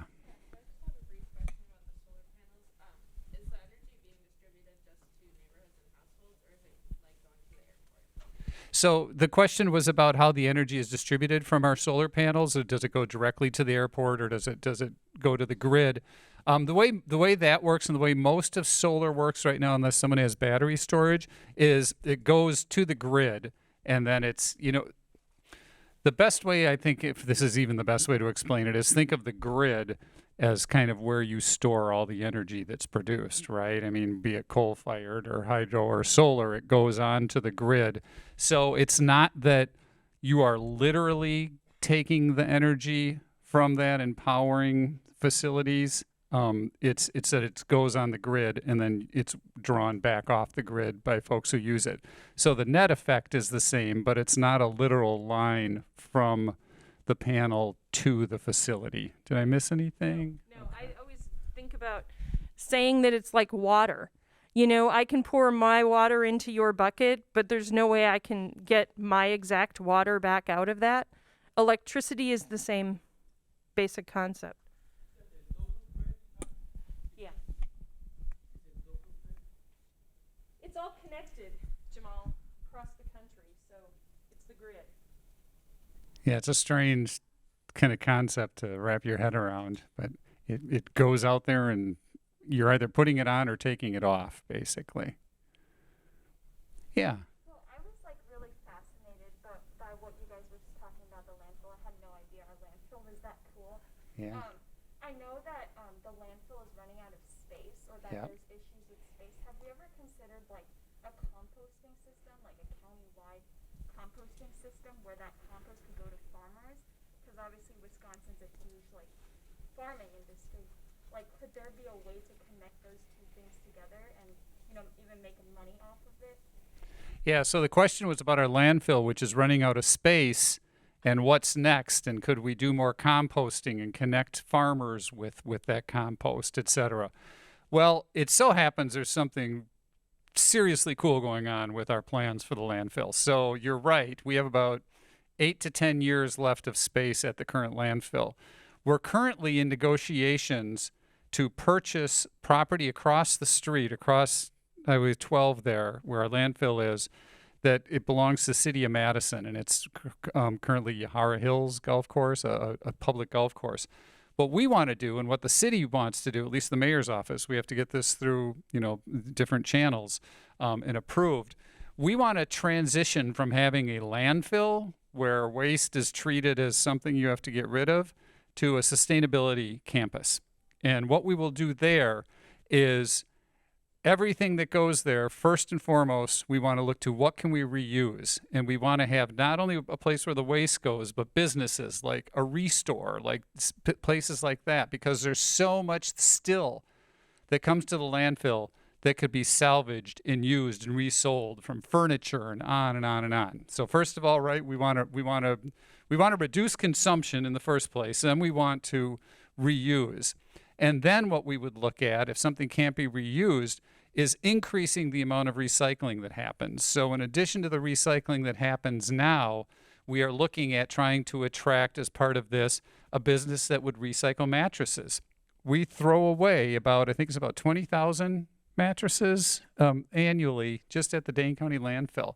So a business that would take mattresses and take them apart, you use the fiber to make oil filters, you can recycle the metal, etc.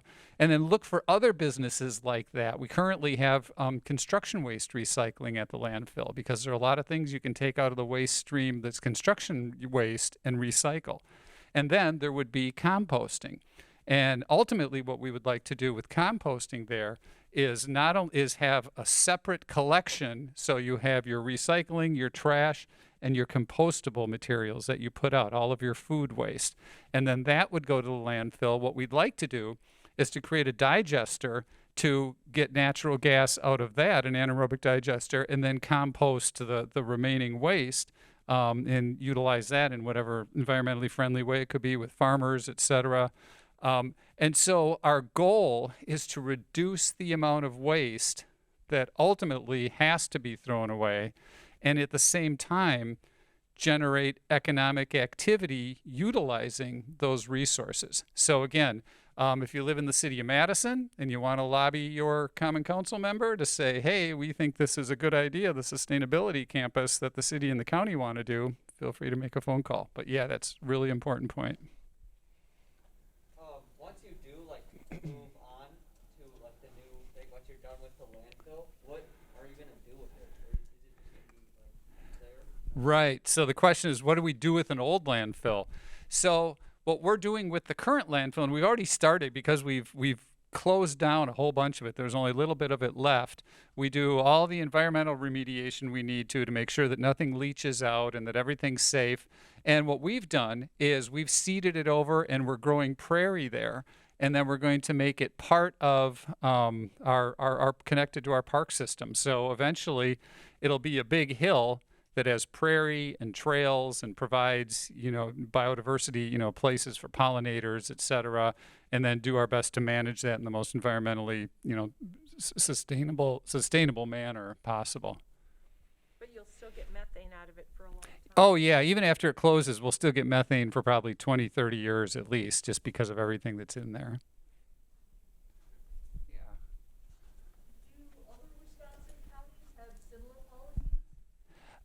Not with their landfills. We're trying to encourage others to do it. And that's one of the things we're so excited about, the fact that ours worked, right? I probably wouldn't be standing in front of you today had it not worked because I would have invested $28 million in something that failed. But I think it's important for government to be the cutting edge in these things. And now that we've done this, it's not as scary for other counties to do it because they're like, oh, well, they did it at Dane County, it worked, and they're making a lot of money off of it. So that's part of our work. Again, when we talk to people outside of Dane County to say, hey, if your community has a landfill, give us a call. We'd love to help you. Yeah. How have you seen the response to all of these you mentioned all of these great projects that you're putting forward. How have you seen the response to these change over time? During the Trump administration, there's more pushback against the concept of global warming in general. So what has that development been like? Yeah, so the question is, how has opinion evolved over time about all the work that we're doing on the environment? We're really fortunate in Dane County in that people here care deeply about the environment for the most part. And without the support of the community, we couldn't do this. We really feel like what we're doing is a reflection of the values of the community and the people we represent. And so that's really important because there are places where you'd move to do some of this kind of stuff and you'd get pushback.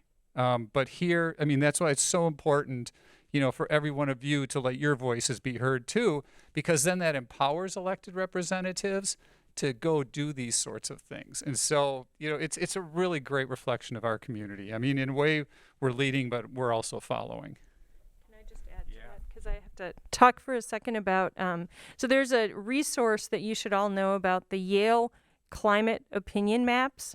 So Yale does this longitudinal work where they're asking people's opinions on climate issues, like, do you think global warming is happening? And they've been doing this for a long time.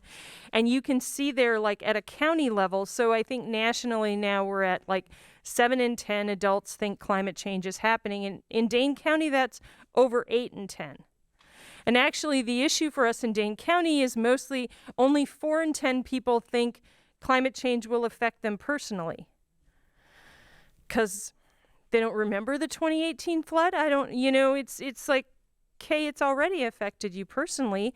But it's a really good resource to like give you a sense of that. Again, Professor Horowitz this morning talked about how the media portrays these things. And sometimes it sounds like there's as many people who don't think this is happening as who think it's happening. And that's not really true. It's a much smaller group that is saying the earth is flat and there's no climate change and whatever else they're saying. So that's just to know that resource. Yeah, and to your point too, I mean, outside of Dane County especially, I think a lot has changed in the last 10 years because we don't debate as much now whether or not climate change is happening. Even a half dozen years ago, like nationally, there were still people trying to debate that, right? And now the people who used to debate that it's not happening have kind of switched their talking points more to still not prevention as much, but how do we adapt to it? So, and this is, the attitudes are also why I think it's important to talk about the economic side of this too, because if you are going to have parts of the country and folks who aren't as concerned about the environment, but I can show almost any business, especially any factory in Dane County, how they can save a whole bunch of money by installing solar power, and they can do it with no money out of pocket because of a program that we know about. So we have to be prepared to talk about the environment, but also the economic side of it, which fortunately works now. It makes complete sense to do the environmentally friendly thing. Yeah. I hate to ask this, but also I can't help but think about it when talking about local level stuff. Is this enough to make an impact of climate change? Yeah, so the question was, is this enough, what we're doing locally, to make an impact on climate change? And I strongly believe yes, because it's not just us. We have to see ourselves as part of a greater movement, and a movement that doesn't depend on the people who showed up at COP26. It doesn't depend on what happens in the U.S. Senate and what kind of mood Joe Manchin's in today, right? So this is a movement that is participatory, right? We're doing it locally, and that's contagious. It's like Kathy talked about. Other people see us doing it, and then they realize that they not only want to do it, they can do it. And then people say, why aren't you doing it? And we help show them how to do it. Because, right, we have to walk the walk, right?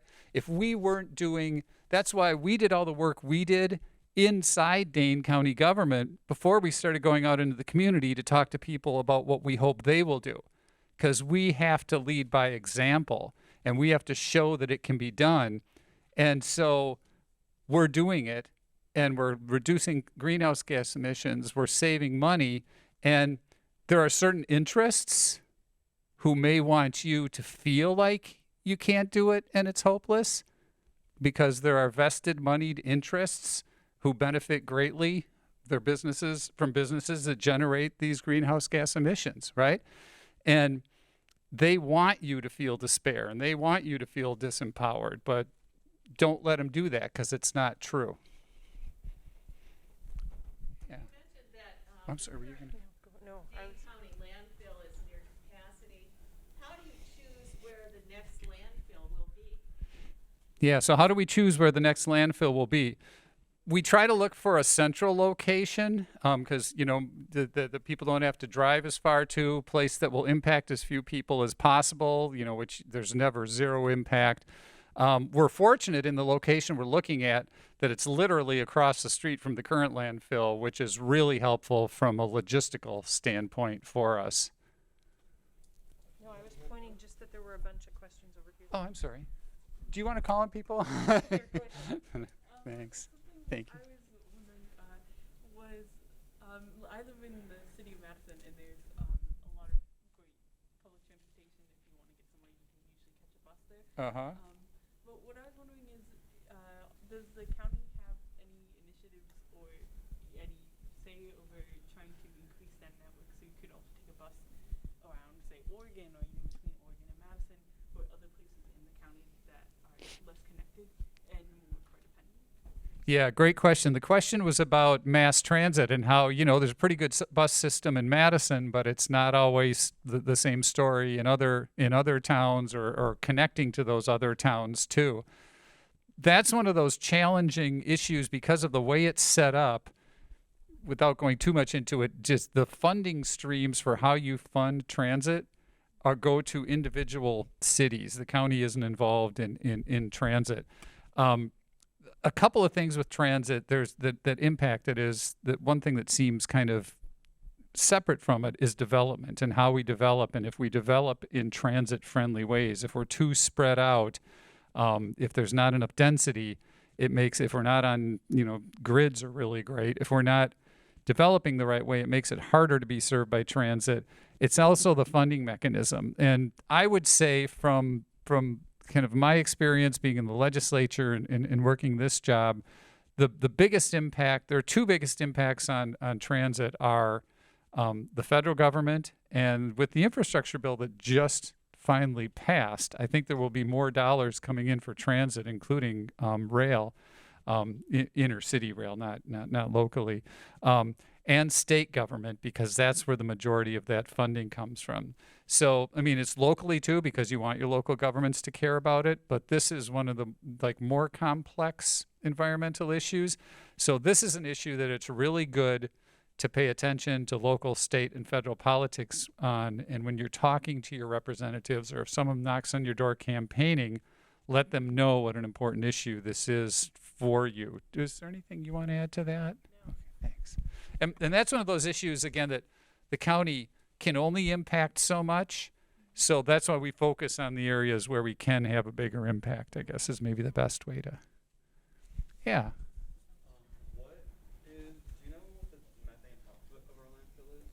Do you know what the methane output is? I don't offhand. We could follow up with you. Yeah, if you give me, I'll take your email on a card or something, and we'll circle back. Yeah, and if anyone else has questions like that too, feel free to get them to us, and we can get the information back to you too if you need anything. Yeah, so at Citizen Speak, we've been keeping a close watch on water pollution in Madison and in Dane County, and we know that Madison and Dane County have had a pretty big water pollution problem for a while. Yep. Especially because of the runoff from farms and things like that. But also, most recently, we've been reporting on PFAS, which is this chemical that has been found in a lot of the wells around Madison and Dane County, and they not only impact the people living in those areas, but also the wildlife, and kind of emphasizing the importance that wildlife and our indigenous populations have on climate change and how important they are to sustaining climate and healthy ecosystems. So what are you guys doing along with working with farmers to manage phosphorus runoff and things like that to address water pollution?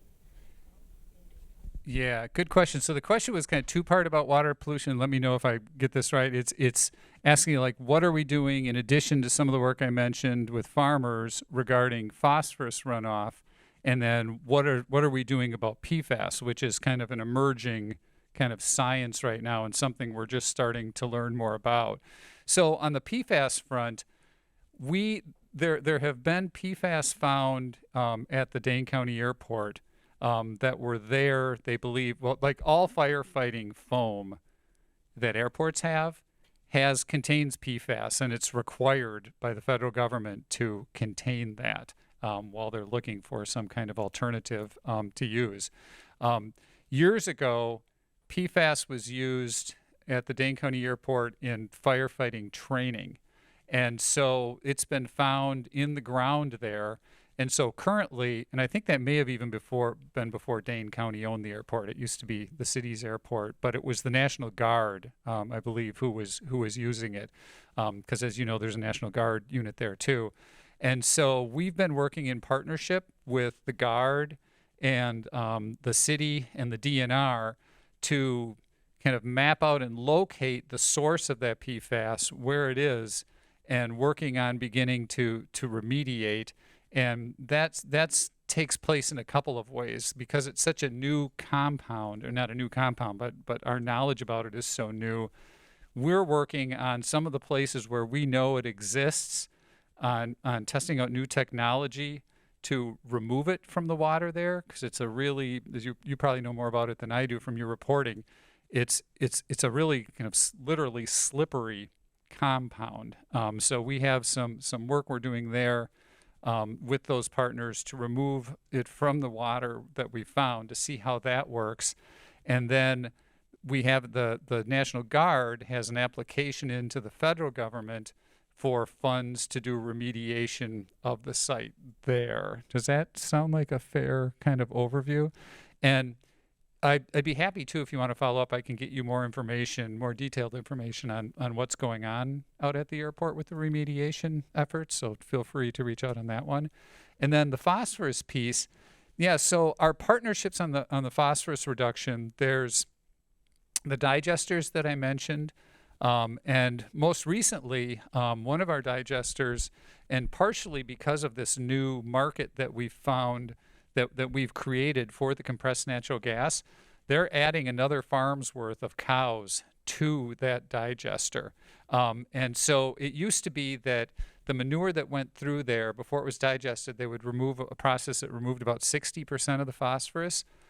We invested over the last few years about, I think it was like $1.6 million in a new filtration system that we're testing out, because again, a lot of this is cutting edge, at one of the digesters that takes the remaining phosphorus, the liquids with 40% of it, and removes 100% of that. So at one of our digesters now we're at 100% phosphorus removal. And so we're hoping that that can be introduced in the other digester.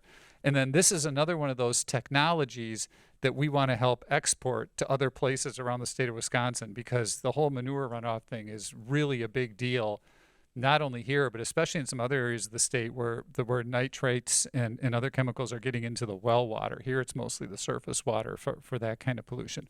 So we're doing that. We help the farmers do things like in the fall to do cover crops to reduce runoff. And then a lot of our, again, this is where our climate change work dovetails with our lakes work. So, for example, 2 years ago, we bought a 160-acre parcel in Middleton, right next to the Pheasant Branch Nature Preserve. And this is an area that was a farm. There was literally a feedlot where they kept the cows right over a place where the spring came up to feed into Pheasant Branch Creek. And so this was a source of a lot of phosphorus going into the water, but this was also an area that flooded severely during the storms because it hit there and would just run off into the creek, and they had millions of dollars of damage in Middleton because of this. And this 160-acre parcel was slated for development. They literally had it platted out, meaning designed. It was going to be a residential development. So we came in, the county, and decided it would not be best for flooding and for lakes quality for that to be developed. So we bought it. And what we're doing now is we've removed all the structures and we restored the wetland, and we're in the process, I think we're doing 40 acres a year, of restoring the rest of it. So there's no more house, no more farm, no more cows. It's a wetland, and we're restoring the rest of it to prairie. And so what that will do is, on the lake's cleanup side, that will reduce the amount of phosphorus that goes into the stream there. And from the flooding prevention side, we looked at the numbers, and during a flooding event like we had a few years ago, if that 160-acre parcel were residential versus, or when it is now prairie and wetland versus if it would have been developed for residential, there will be hundreds of millions of fewer gallons of water rushing into Pheasant Branch Creek during those huge downpours like we had. So that's one of those those areas where, so there's working with the farmers on what they do with their crops, there's the digesters, and then there's literally purchasing land and restoring it, and then there's working with some farmers, like Kathy mentioned. We have something called a continuous cover program, where we have farmers that may be farming marginal land and maybe doing row cropping, who want to convert to either grazing or to a conservation set-aside. We will enter into a contract with them to help them afford to change to one of those two practices, either grazing, which reduces the amount of runoff because it's being held together by the grasses, or turn it into a prairie, which sequesters carbon and reduces runoff together. So, yeah, absolutely. I think maybe one more. Are we okay, Bob? Where are we at? Okay. We'll do Miller. Go ahead. So this is actually something that Alicia brought to our attention a few weeks ago, is like the saltwater byproduct that's like really affecting Madison. So, you know, like all the inefficient water softeners, and then the salt people use on their sidewalks and driveways in the winter, and that's actually contaminating our fresh water in the lakes and everything in Madison. Does the Dane County office have like any plan to reduce that? Because I know it's a really huge issue right now and will be especially going forward in the future. Yeah. Do you have any? I mean, it's. Talk about it. So really, it's the sewage district that is leading the efforts in this realm. The Madison Metropolitan Sewage District, and again, it's got this interesting kind of climate change angle on it. So we do have an issue that a lot of our homes have inefficient water softeners, and they sort of oversalt the water and then dump it all down the drain. And we're oversalting our sidewalks and streets. So the kind of fun fact there is most contracts for snow removal, how the payment works is based on how much salt the contractor uses. So you pay them more when they use more salt. Because that was like an easy way to set up the math for how big of a winter was it.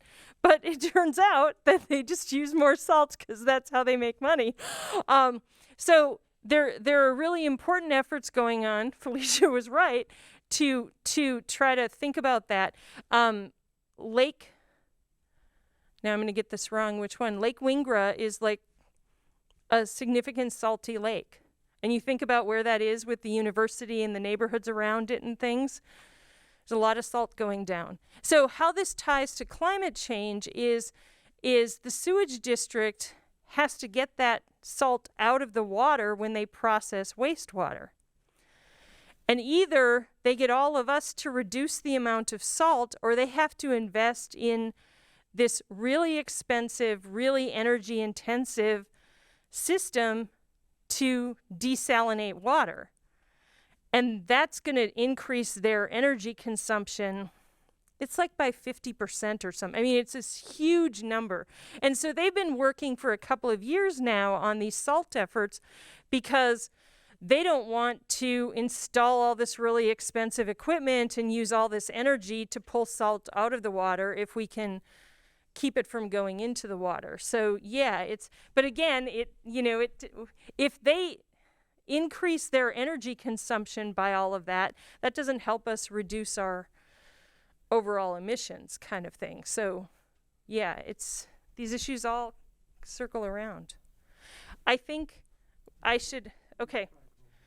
Thank you. This was terrific. Thank you for joining us, Joe. I want to bring up here Amanda Peterson for a minute. So Amanda is I want to get this right, the vice president of the Oregon Village Board. And Amanda was one of the people involved in planning this event, and she wanted to talk to you all a little bit about kind of getting involved in local government. Thank you. I'm so happy to see you all here today. This is great. So how many of you have ever been to a municipal meeting? Okay, that's great. That's excellent. It's really, this is my role here. I see a lot of great changes that I know you all are doing. You're all activists. You're all here because you're already doing things. And we've given you this global view, and we're getting down to county and now municipal. And in my view, your next sphere of influence outside of your school and your school district is the municipal level. And Dane County has it going on. You can hear that from the slides, and the presentation is amazing. Madison is also doing tons of work on this. Not to say there isn't room for improvement, but they're killing it. And I stand up here at the Village of Oregon and embarrassed by the inaction that we have had for so long. The municipal level is where you're going to have, in my eyes, the greatest impact. And it's tough. It's tough to get outside the school world that you live in. And municipal levels, I've just recently met Kathy within the last couple of years. I tell you, I want to piggyback off what she said. The picture she showed with all the people at the lectern, outside, I'm in that picture, way in the back somewhere. And I've been to one of those fleet events that she was talking about. And I recently got our village president to attend too. So we're starting to make change. And the map, we don't have a sustainability committee yet. We are looking at doing that this spring. It's late, but we're getting there. People want to make change. Your municipal people are some of the most dedicated public servants you will ever meet. There's no R or D after our name. There's no partisan politics. We're all just local people. And the pay is terrible. Terrible. You cannot make a living being a municipal official. It is more of just a, gratuity kind of thing, like here's a little something for your efforts, thanks for serving. And that's why you take those things out. We're all just basically volunteers. We work full-time jobs in addition to serving. And so we don't have a ton of extra time. We have to be strategic in how we approach things. And that's part of where you guys come in. Attending municipal meetings are really important. And you don't have to go in person. If you can watch a video later, that's okay. But staying up on what's going on is important. Every single public meeting has to have an agenda so that you know what the meeting is about and what they're going to talk about. And by law, they have to stick to that agenda. They can't sneak in something else and vote on it. It comes with a packet, and a packet is, of information. And we meet every 2 weeks, and my packet for an agenda is anywhere from 100 to 500 pages long. Okay, we work. There's a lot of information. There's new developments, and there's projects and things like that. I would recommend paying attention to those agendas. Skimming them, you can read through and see, and if there's anything related to sustainability and climate change and initiatives, go to the packet and read that section of it so you can learn what's going on in your communities. So this is the first part of what I want to talk about is doing your research. Find out what's going on, what's already being done, because some municipalities, they're doing a little something here, a little something there. I think people want to move in this direction, but you need to know what's happening first. So that would be my first recommendation. And then start building a relationship with your local municipal administrator and local officials. Okay? The way government works, so I'm a trustee, I'm on a village board, and we have a village president. We're not that big of a community, about 10,000 people. There's towns and villages, and they're all kind of similarly structured. Everyone in the village votes for me as a trustee. We don't have alder people like in a city. You have a council, and alder people are elected by their area in that city. They have a district. So it's a little different. You'll have to research what it is where you live, but get to know about that. And they are happy to give you tours of facilities. Look, find out what's being done. Go tour your wastewater treatment plant. Go on a police ride-along if they'll let you. I'm not sure if they'll, based on your age, but they're happy to do that for people that are curious about things. You want to look for the gaps then. Once you do your research, find out what they're not doing. Find out what they're not showing you. Not because they're trying to be dishonest, but that's where you're going to make your change. That's where you need to push. You need to say, it's really great that you're doing this thing, but here's where you're lacking. What can we do here? That's where it's going to be done. And don't reinvent the wheel. Talk to Kathy. Use her as a resource for sure. And find out what they're doing in other communities. Network. Reach out to others. All of you here should all kind of be in contact with one another and talk about what your municipalities are doing. Ask for help when you need it. Make sure that when you get an ask, when you figure out a project and you do your research, you make a clear ask. You go to your municipal government, a board meeting or something, and you say, hey, we'd like you to reduce your climate footprint. Well, that's a huge, vague goal. How are you going to hit that? How will you know when you've met it? You have to be very clear, specific ask, and make sure that you're respectful. Don't burn any bridges, because you may not get what you want the first time around. They might say, this is a great idea, but we don't have the budget for it. It doesn't mean it won't happen. Then you can look for alternative sources of funding. You can connect with Kathy and say, well, that's not true. Here's a grant or whatever. But you could say, well, if you can't do it this year, what about next year? What about putting it into the budget for next year? Make this a priority and keep pushing. Be persistent. Don't let them get away with not doing it. Hold our feet to the fire. We are beholden to the public. We're elected officials, and we have to do what the public wants. And bring your friends. 20 people showing up to a board meeting is so powerful, because almost nobody goes. Unless there's a problem. When we have a full room at a board meeting, it's, what did we do wrong? So that's very powerful. Don't just send 2 people in to make a presentation. Bring 20 of your friends.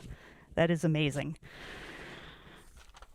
And a lot of this stuff is online. You guys are tech savvy. Go to your municipal webpage. You can get on mailing lists. They'll send you agendas and packets automatically in your email. Figure out structure, talk to people. Your village or town or city administrator in that office is going to be your biggest help, because they're the ones with their finger on the pulse of which way the board or council is leaning on certain issues. They're in touch with all the departments. They can direct you where to go for more information. That's your best bet. And of course, elected officials. So I'm happy to stay after and answer questions if we don't have time right now, but my email is on the Village of Oregon website. You can send me an email. We could set up a time to talk, or you can grab me after this. So. Question? Oh, you're next. Hi. Okay. So, thank you first of all to all of our presenters. So, now we're just gonna have a little bit of a break for, I think, 10 minutes before. Oh, sorry. Okay. Yeah. Okay.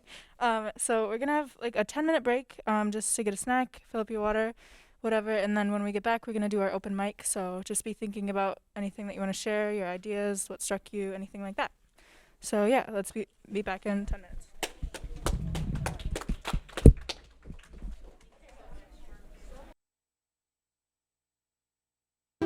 I want you to meet my protege, Delaney. Hello, Delaney. I've heard so much about you. Have a seat. Delaney Reynolds, 16-year-old budding scientist, somebody who found out about climate change and sea level rise, and she's really engaged and she's really interested and she wants to tell other kids about it. Is it true? I've heard that you are a student of climate change. Yes, that is true. That's very impressive at your age.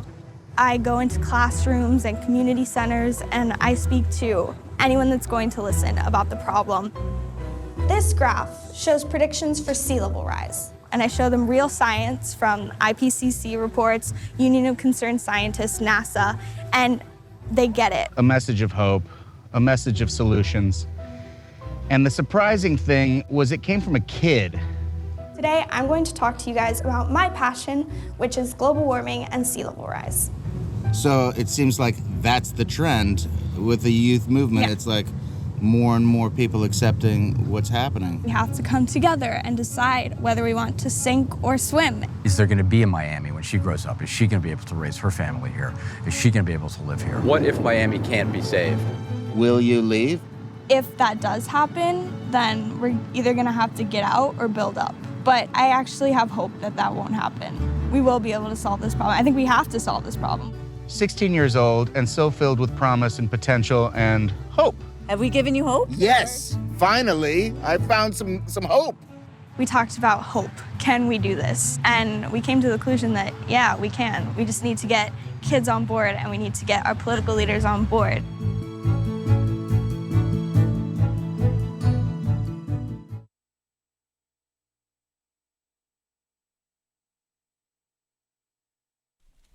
Okay, so we are rounding the end towards this summit. We are now entering our final session, which we will have a chance to say what's on our mind with an open mic session. But first, we're going to hear from some students from Guangwai Pasli High School in China who have sent us a video for our open mic session. They hope to work with us here in Dane County in the days and months to come and are the 18th high school to attend this conference.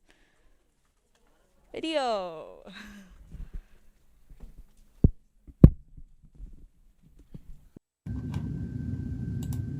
Hi everyone, I'm Grace from Guangwai Pacheli Grade 12. Nowadays, the global climate is gradually warming, and at the same time, the amount of greenhouse gases in the atmosphere is also increasing sharply. I think the aggravation of the greenhouse effects caused by many emission of greenhouse gases is base cause to global warming. There are many nature changes caused by global warming, and this has a great impact on the ecosystem and food chain, which will eventually harm to the whole Earth, including humanity. Climate change is one of the most typical global environmental problems, which is highly valued by more and more people. With a deepening understanding of the relationship between human activities and global climate, and the emergence of the hottest waters in hundreds of years, these issues began to become an international political and diplomatic topic. Climate change is directly related to the mode of economy, development, and the structure and quality of energy utilization. It is becoming a major international issue that has a profound impact on global development in 21st century. I look forward to discussing this series of global climate issues with students at Madison High School's Wisconsin. Hello everyone, I'm the student representative of Guangwai Pacheli High School, Alex Troy, grade 12.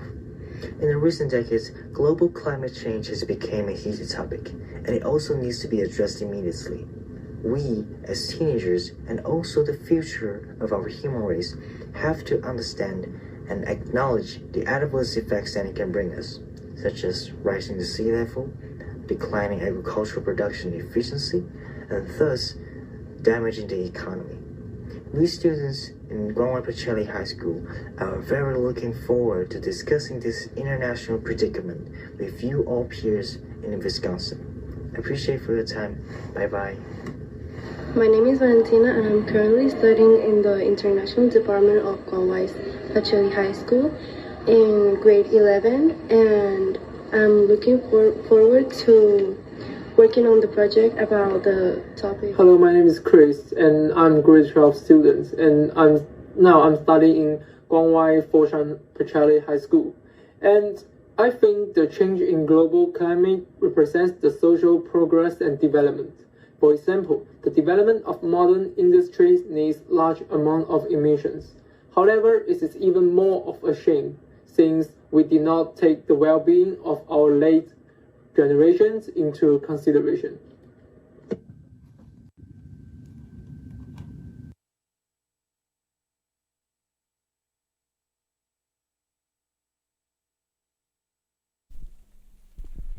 All right, so we are now in our open mic session. I thought, just to get the ball rolling, I'd start with a few comments of my own, and then we can segue into whatever you have to say.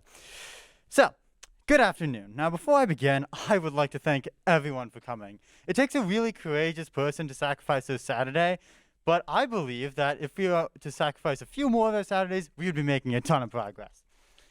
Now, I'm really excited to be with you all because you will change the future. Perhaps for many of us, our interest in climate action may stem from countless reasons. The cruel arithmetic shows that our world is getting warmer, and causes shocking effects around the globe. Perhaps this feels emotional to you. Indeed, I don't think any of us are strangers to the swelling pang of nervousness that comes with feeling like your future is endangered. For me, my journey began 5,000 years ago, back in 2020. Every time I would turn on the TV, I felt a volcano of emotion erupt inside of me. Exhaustion, sadness, and rage all consumed me as whenever I turned on the TV, the world I knew seemed to be collapsing. Indeed, I do not believe I need to emphasize the incredible challenge we all face to avoid an apocalyptic tomorrow. I sought to change my community, to commit myself to the fight which will determine the future I grow up in. Indeed, as a young man, I can see within my generation the unstoppable will for change. Many of us are disillusioned and disbelieving in our society's ability to prioritize climate action. Around the world, billions of eyes will turn to Glasgow as world leaders meet to decide how to tap dance around climate versus domestic interests. Across the globe, as in our communities, recently have we begun to reckon with how we wish to take action. The fight has begun. The clock is ticking. Far too long have those before us waited. Far too long have we been let down. For far too long we have been ignored, our pleas falling on deaf ears. We are gathered here today, in spite of all the naysayers, to fight for what we believe in. I believe that every person in this room can change the future. I believe that every person in this room is unstoppable. I believe that we will surmount the challenges we face if only we have the courage to see it through. There will be many dark days ahead. We are arriving towards a great crossroads for humanity. We have to remind our communities, our country, and the world of the fierce urgency of now. We cannot wait for later or for some other person. We must grant ourselves deliverance with conviction in our minds and courage in our hearts.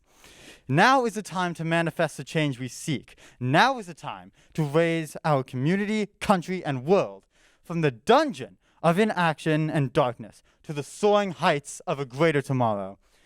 As we fight, we must always remember why we started. As we march onward, we must remember our future that we must win. As we march onward, we must remember that we cannot go back. There is a person I know who can do this. There is a person who I know can stand up for what they believe in and save our tomorrow. That person is you. We must not seek division. We cannot let desperation and anger become our masters. We must march onward with hope and courage. I say to you, my friends, that I believe we can change our future. Even though we face crushing challenges and laborious deeds, I believe we will emerge victorious. We have everything we need: passion, intelligence, and desperation. All we need to do is to show that to the world. I believe that we will rise up and forge a sword of deliverance, united amongst the old and young, united against whatever barriers may divide us. I believe that we can embrace each other as children of the earth to save it. For we must save it. Should we make true our unspoken promises to our children, to create a world that is not on fire. I believe that we can do these things together if only we have the courage to seek it and only if we continue to fight for it. Thank you.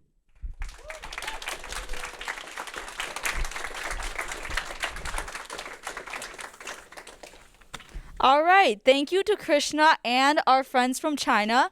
Now it's your turn. So I want you guys to think about what you want to say.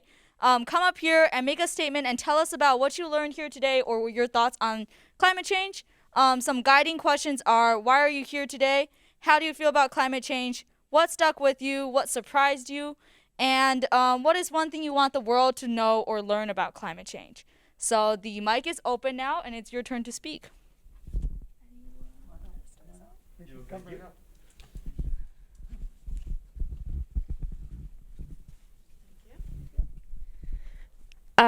Hi, I'm Kaylee. I'm a junior here at Oregon, and I just had a couple things I wanted to touch on, I guess, about climate change activism. The first is awareness, and it's something that I feel really passionately about. I think that awareness is a very good tool, but I don't think it should be our only tool, because a lot of clubs that I've been here at Oregon, we focus a lot on awareness, but I think that awareness only goes so far. I think that activism needs to be included in that as well. We need to start doing something.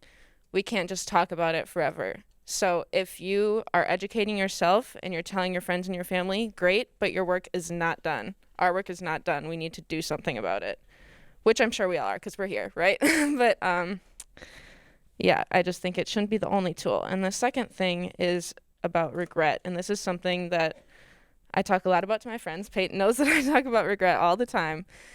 And basically what sparked it in me was one time my mom and I were talking in the car, and she was basically saying that she wants to live life without any regrets. And I don't think that's feasible, because I think that regrets help you learn, and they help they're like a catalyst for life. But the one thing that I do not want to regret is having inaction about climate change and not doing as much as I could, I guess. And I remember Dr. Horowitz talking about that earlier today, so I just wanted kind of to touch on that too. And I think that regrets help you learn, but not if it's too late. I don't want to look back on my life and think that I didn't do as absolutely much as I could for climate change. So yeah.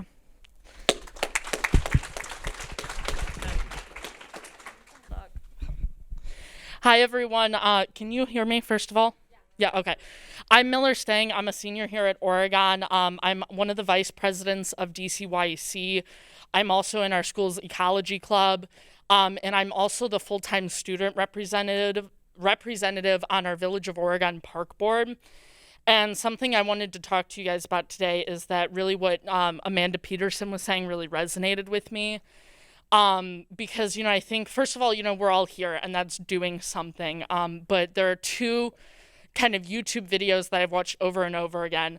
One is a really funny video of Bill Nye, and the entire message is like, the earth is on effing fire. And he literally lights a globe on fire with a blowtorch. And the second one is this Navy SEAL who's been in the Navy a long time, and he's giving a commencement speech. And it's like a 6-minute video, and I encourage all of you to watch it, because the entire premise is, if you want to change the world, make your bed. Sounds like really silly, right? But the entire message is that if you want to go out and do something, you need to start small. And making your bed every day is something small. And so what Amanda was talking about is go to your local government, go to your village board meetings, just to sit there and listen. Because that's powerful in and of itself. I know sitting on the park board, I've heard people come from a local nature alliance that wants to do more with our parks and prairies. There are people who want to turn one site into an art installation park. Teach people about environmental sustainability. And that's what all of you can do. And so go out and speak to your local government. You don't have to necessarily write to your senators, write to your Congress people, because I've thought about that, but in actuality, I've never done it. But something you can do that's really easy to do is send an email to, your village board saying, hey, I want to go and, do this presentation. Take, 5 minutes, because by law, they're required to set a certain amount of time for public appearances. Or you could even just go sit, also by law, they're required to have it open to the public.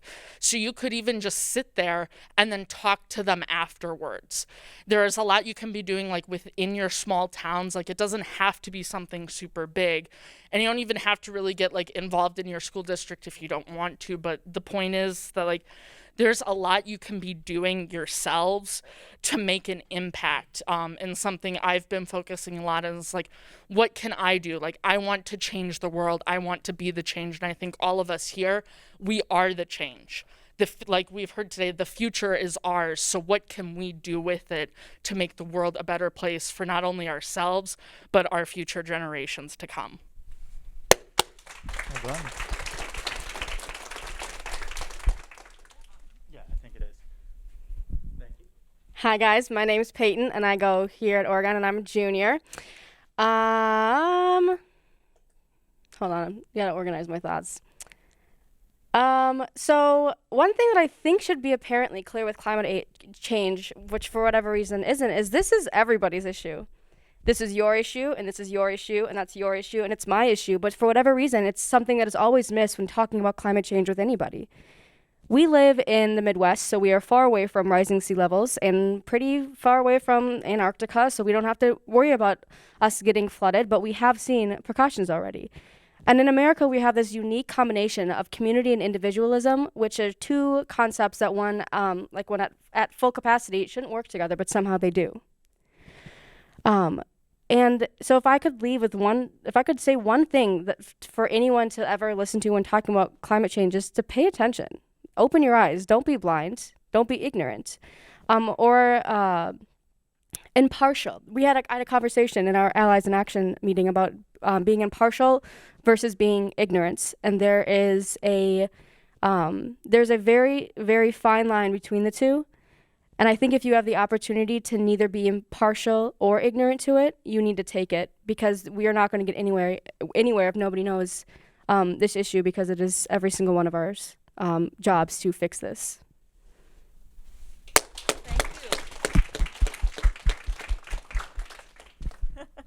Awesome. Hey, cool. Is this bad boy running? Heck yeah, dope. Sick. Sick. Yeah, I don't got a whole lot prepared, but yo, this is going dope. I love the vibe here. This is pretty sick. Yeah. I am the head of the Social Awareness and Activism Club at Madison Country Day School. Yeah, we represent and let's go, the squad. Sick. And some of the stuff that I'm really glad that we've been able to do with climate change is y'all probably got similar situations at your schools, like, come pick up time. There's like this long little bit of road right in front of the entrance where, all the parents come out with their cars and they're like idling, waiting for their kids to come out. So we recognized that this was probably not so great. So we got a sign there that just simply asked people to turn their cars off. And what's cool about that is most of the time it works, which is pretty sick. Yeah, I like it. It's fun. Oh, okay. Well, And what's also real cool about the stuff that I like to do here is, it's sort of a generic activism club. So some of the other stuff y'all probably heard on the news, like the sexual assault protest that happened at East, which then amazingly spread throughout the Madison Metropolitan School District area. And there were tons of other schools, including Madison Country Day School, that also did our own little presentations and started working with the administration to get better policies and better education to fix this stuff. But that was super cool because, we were working together with all these other schools and all these other student activists. And it was super sick. If y'all want to do that, I'm totally down. Hit me up. Our club Instagram is SAAMCDS. I'll take the spicy clout if you want it. That'd be cool. Yeah, because, not only is it super fun to work with all y'all, these dope vibes, pretty sick, but also we can get, some actual big change. So, yeah, so many other cool clubs, hit me up. That'd be down. Sick. Right.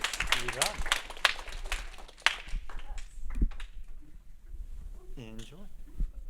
So one thing that really stuck out in the meeting today was when Joe said become your own CEO, especially because I am interested in business. It's kind of hypocritical that I'm interested in business, yet being really passionate about climate change. So I, for the business part, do really want to become part of business because a lot of the business industry is very, let me collect my thoughts, is very contributing to climate change and to the CO2 emissions. And I really do feel with this generation, when we grow older, we really do need to start thinking about how much the business industry affects the climate change and all that. And also do want to add that as youth, we are the first generation to really be affected by climate change, and it does start at the local level. Thank you. Thank you. My name is Lily. I'm a senior at Cambridge High School. And one thing that in Cambridge is a really big deal is how hard it is for us to get stuff done. We have a very small town and people don't really like to listen to us. So one thing that I'm hearing a lot today is what you're doing enough? Is what we're doing enough? And at our school, it has become really important for our club to appreciate the small things that we get done, even though when we come to DCYEC, it feels like, oh, these schools are doing all these really big things and those are all really cool. But it's really hard for us to do that. So no matter what you do and no matter what like activism you take or things you get done, you have to appreciate that even if it is small, it's still something and it's still something that you did. So just because it's a small thing or maybe it didn't make that much of an impact outside of your community, it's still something. And we have to appreciate that we are all doing something, we're all doing what we can, no matter the size. Thank you.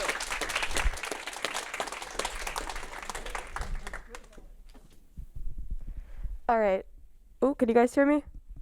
Perfect. All right.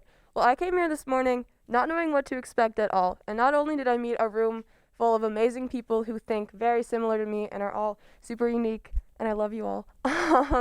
But I also came away with something that I really needed, which is hope.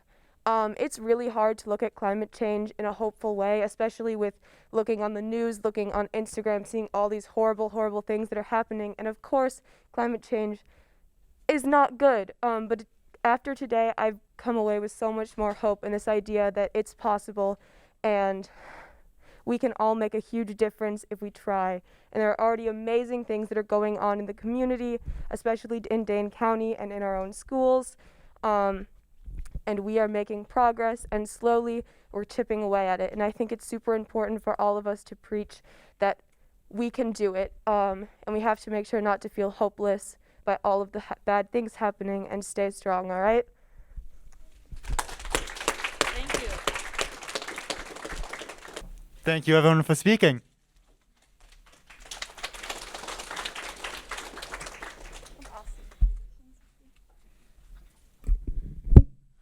So, thank you again to everyone who came up here to share your wonderful thoughts.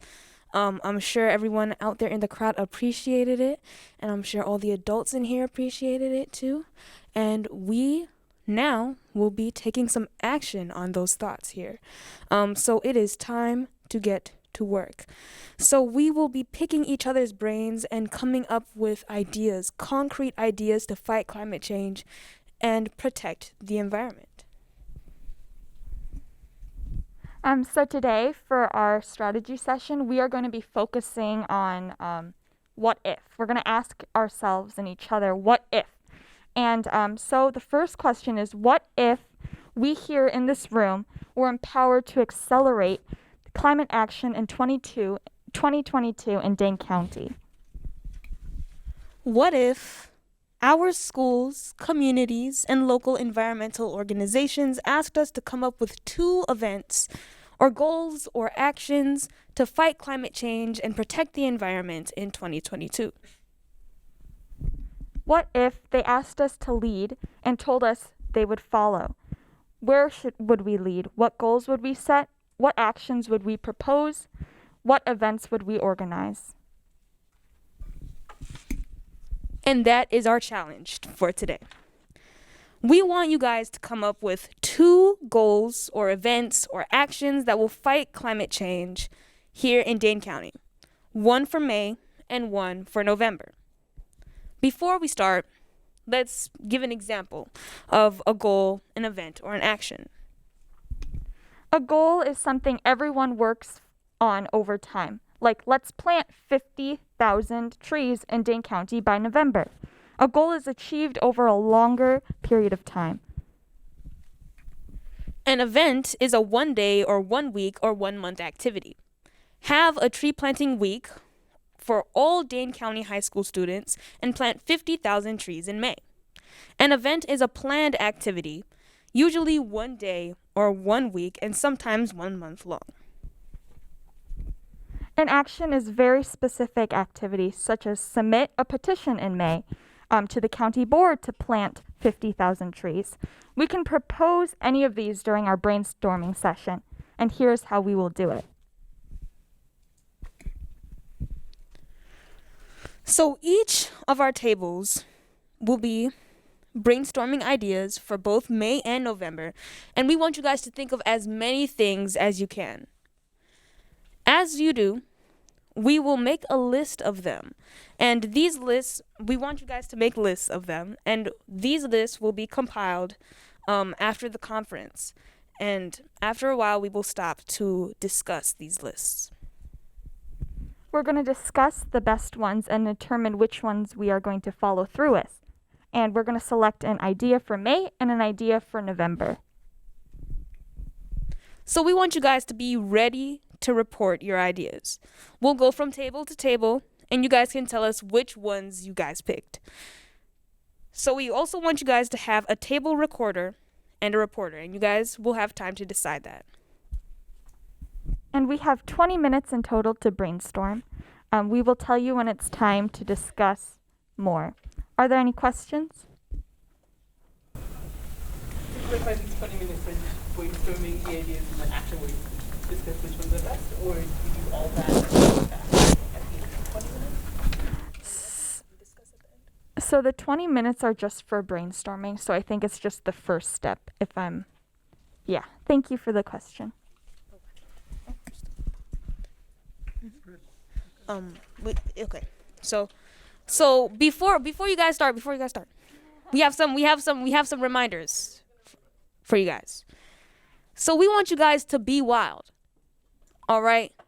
Get crazy with these ideas. We want to see something extraordinary. All right? Do not be restricted by what people tell you you can and cannot do. Everything is up to our imaginations. Come up with something big.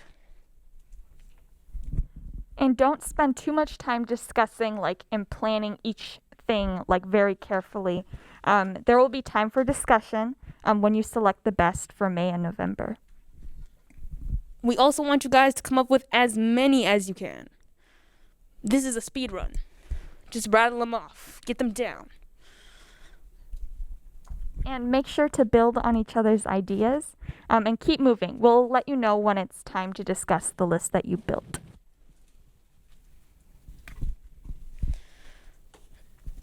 So your ideas can address many different aspects of climate and environmental action. They can be related to waste and recycling, or environmental laws and policies, or energy and efficiency, or climate justice, or food and agriculture, petitions, or birds and animals, or biodiversity. Any of these aspects can be addressed in your list.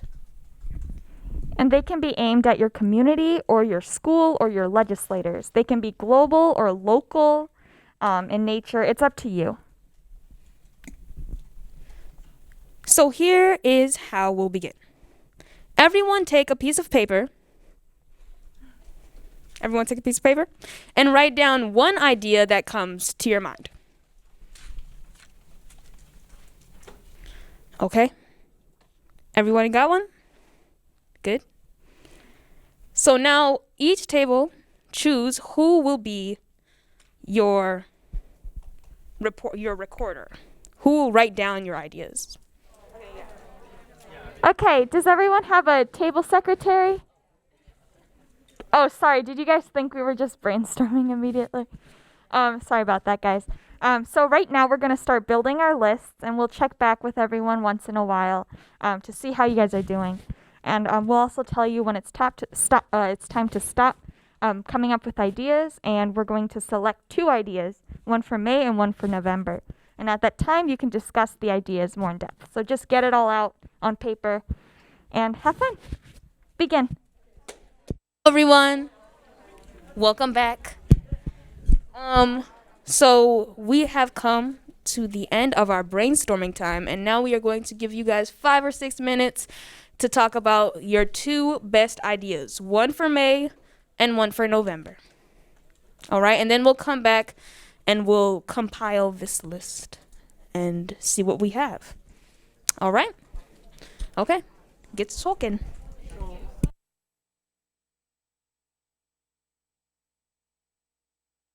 Okay, everyone, calling everyone back. Hopefully you have chose your 2 best ideas. I'm over here, by the way. So now we're just gonna go around and we're gonna pass the mic to each table, who will then tell us their May idea first. All right? Who from this table would like to? Okay, so ours for May, since it's in the summer or spring, it'll be warm enough. Starting community gardens is what we came up with for that. And for November. Oh, just May? Okay, my bad. Okay. Here. Thank you. Thank you. Community gardens from table 1. Table 3. Okay, our May idea was painting birdhouses and giving back to the wildlife. And this way we can also educate children and be like, yay, you're doing something for the planet, you're doing something for the environment, you're doing something for the animals. Yeah. Painting birdhouses from table 3.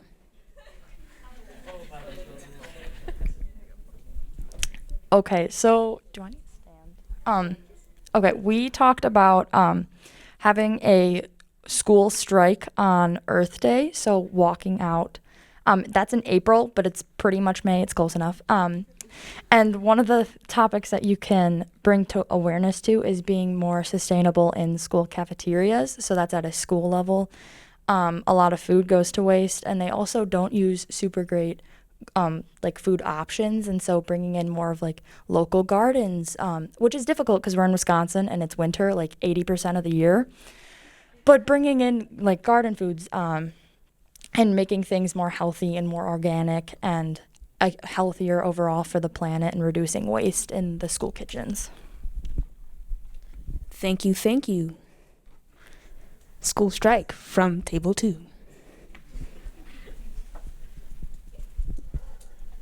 Hello. Can you hear me? Yep. All right. So our May idea was EcoFest. EcoFest is a festival with it's for people students K through 8, and it has opportunities to plant trees and in general just raise awareness about climate change and what it is doing to our planet. I suppose it'd be kind of like a day, and it would give schools in our area a chance to collaborate with each other. Thank you. EcoFest from table 5. Table 4. Okay, so we said preventing flooding from the Great Lakes by like lowering the dams so it's more even and it's not like on our streets. Preventing flooding by lowering the dams. Table 4. We had an idea to sort of like start a club for like November. It would be you bring in your recycling or you use the schools. We do the May one. Oh wait, we're doing May right now? Yeah. Oh, okay, cool. So for the last week of May, farmers would host a farmers market with produce from either a school greenhouse, a school garden, or from their local gardens. And then it can also double as like an educating factor on how to grow native crops at your own home that can feed your family or whatever. Thank you, thank you. Table 8, farmers market. Table 7. For May, it's more of a long-term goal, but to make more cities, design more cities more around walking, because a lot of our smaller cities are based off of cars, and and that causes climate change. So by making more cities more walkable, and it will be more accessible for people to like walk to like the grocery store and all. Designing cities for pedestrians from table 7. Table M. Thank you. So our idea for May of 2022 was getting our green clubs together to host community climate education days. So that's where in different communities all the clubs would host like a day where people can come with their kids, they can learn about climate change, their kids can do a fun climate change related activity, and it's just to promote community togetherness and also education. So Community education from Table M. Table 6.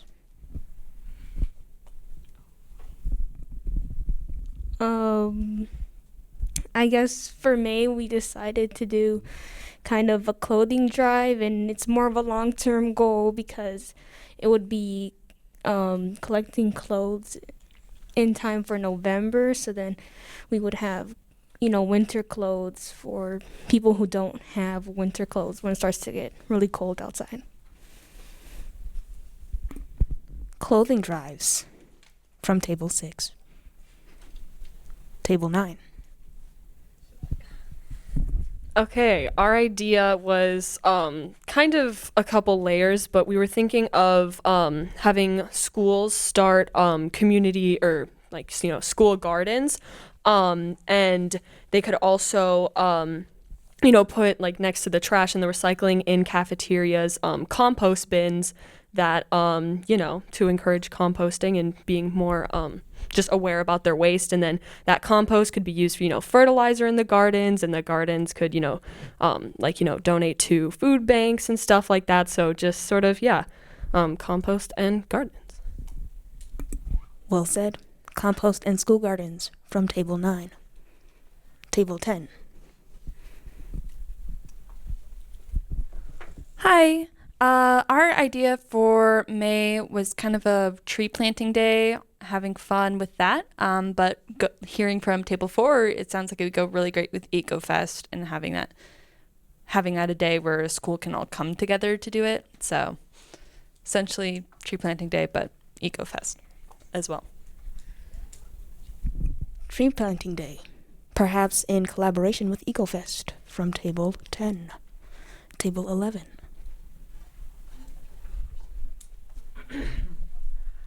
For May, we decided on creating neighborhood or community composting bins, and the thought behind it was giving families and communities the resources and education, as well as specific places for them to compost in order to reduce food waste in landfill and give all families the opportunity to compost. Thank you, community composting gardens. And those are all of our ideas for May. If Daphne would come to help us present our November ideas. Great ideas for May. Excited to see what will happen. Okay, so now we're going to get started with our November ideas, and I just wanted to say that we're going to compile all of these ideas at the end after this meeting, and we're going to send them out and make them available to all of you. So don't feel like you need to write everything down. Okay, why don't we go backwards this time? Let's start off with Table 11. Yeah. Can the speaker each table or Stand up. Stand up? When Yeah. Sure, let's have the speakers stand up. Great suggestion. Yeah. Okay, so for November we had prairie conservation.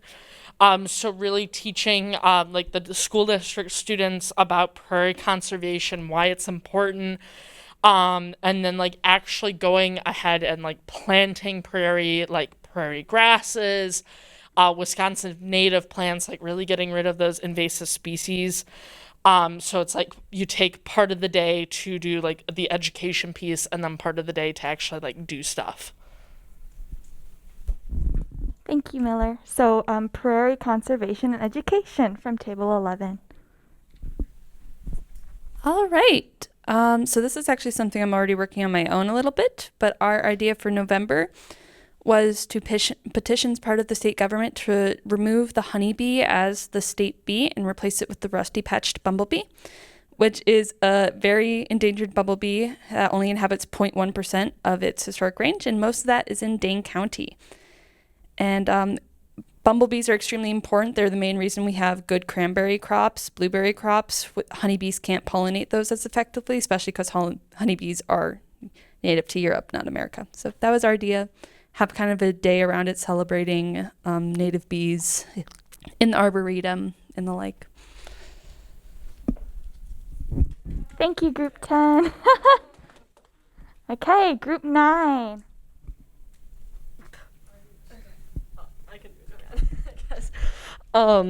Our suggestion was to start an annual trash pickup day around Dane County. And I think involving schools in this would be pretty effective, where they just, get out in the community to pick up trash, and it's just sort of an organized event that you can look forward to every year. And yeah, maybe including some education like the prairie conservation. I think that would be good too. Yeah. Thank you, Group 9. Let's move to Group 8. I'll just go in numerical order. Guess what this one's about. Okay. So we had an idea, students could bring in their own recycling or from the school's recycling, and then they can process it and sort it and then send it back to the actual recycling plants, because that's kind of a big issue why recycling plants will reject stuff, is because it's not perfect or whatever. And then along with, bringing in composting from the school and giving that back to local farms and educating on that. Thank you, Group 8. Now let's move to Group 7. Yeah, so our idea was to add composting to local communities and also to schools, since schools are starting up again around that time. Yeah. Thank you, Group 7. Now Group 6.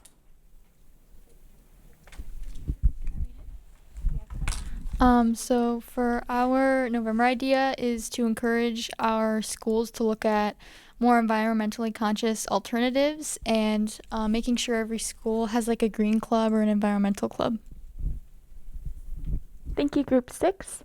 Now let's move to Group 5. Should I stand up? Okay. All right, so our November idea was to set laws for the amount of harmful chemicals put in manure in order to decrease runoff into streams, lakes, and such. Thank you. Thank you, Group 5. Group 4, who's speaking? Our November idea was for the different school systems, and it was to have volunteers or school staff package up the remaining food from the school day for kids to take home to prevent less food waste and for kids to have an extra meal. Thank you, Ava. And we're going to do the moderator table. All right, so there is a commonly known statistic that any any movement in general that actively engages 3.5% of the population will not fail to make significant change. So our goal is to start a 3.5% march in which all of the green clubs would recruit 3.5% of the student populations at their school to advocate for legislation at their school board and maybe even on the state level. So. Yep, thank you, Felicia. Okay, Group 3, Lily. So our idea was better waste management. So having separate bins for things, not recycling your pens and markers with paper, and then having composting too, and less plastic. So creating a day where people can make the bins pretty, have signage, let students know where they are in the school, and then sending those products to TerraCycle or wherever they should be recycled or sent to or disposed of. So yeah. Thank you, Group 3. Group 2. Okay, so what our group talked about is obviously we're all here today and we did a lot of networking and working with each other and talking about what we can do overall to tackle climate change and what is happening in our current world. We talked about making a local, so I'm guessing more of on the, or I would say more on the county level, so like Dane County, a local networking group over the internet. So a way that we can share our ideas through that, whether it's like a website where it's like almost like a post where you can post and make a chat room and talk about what your community is doing to help, so people can have other ideas and see what they can do in their own communities. Thank you, Tegan, from Group 2. We'll move to Group 1. Okay. Whoa. Sorry. So in my group, we had a discussion on how it's the beginning of fall, and there's leaves falling, and when people rake their leaves, they usually clean them up and put them in plastic bags. And throughout communities, there's a lot of plastic bags outside people's houses, and those plastic bags accumulate over time, and it's just not good overall. So we discussed about having community pickups, or for school clubs to pick up leaves and use them in different forms. I know you can compost them, use them as mulch, and also make leaf mold. And there's just a variety of different ways of reusing leaves, and just overall informing communities of how to dispose of them properly. It's either people put them in plastic bags or they burn them, which neither are good for the environment. So it's just, having different ways of using the leaves that fall.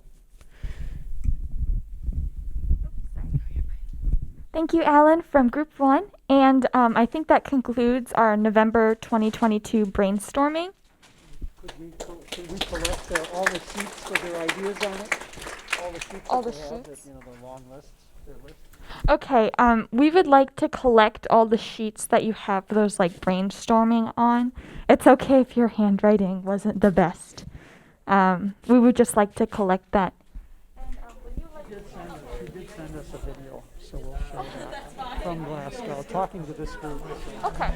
So we'll just show a video about her and then the message. Okay, sounds good.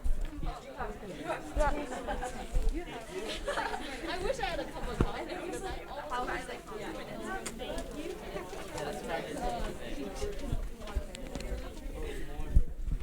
All right. Did all the tables give their sheets to Miss Kuntz? Okay, wonderful. So if there are there any questions before we have a special message from Glasgow? No? Okay, so we have a really special message that is in the form of a video that we would love to show you. So please look forward to it.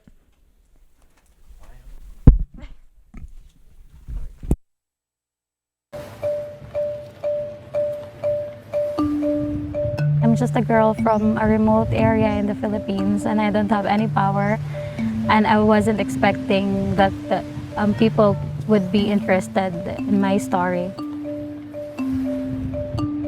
I was 16 years old, and that moment I realized that the place that I called paradise, the place that I called a safe haven, I found my vulnerability.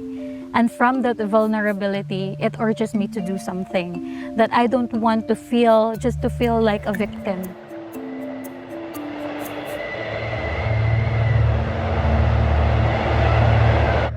Typhoon Haiyan happened November 2013. It was the strongest typhoon ever recorded in the history.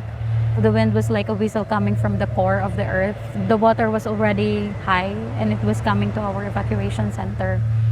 We didn't know what the storm surge was. We didn't expect that it would be that disastrous, that it would be that monstrous. I saw a woman carrying a child, and when she got up from the water, the child wasn't there anymore. It was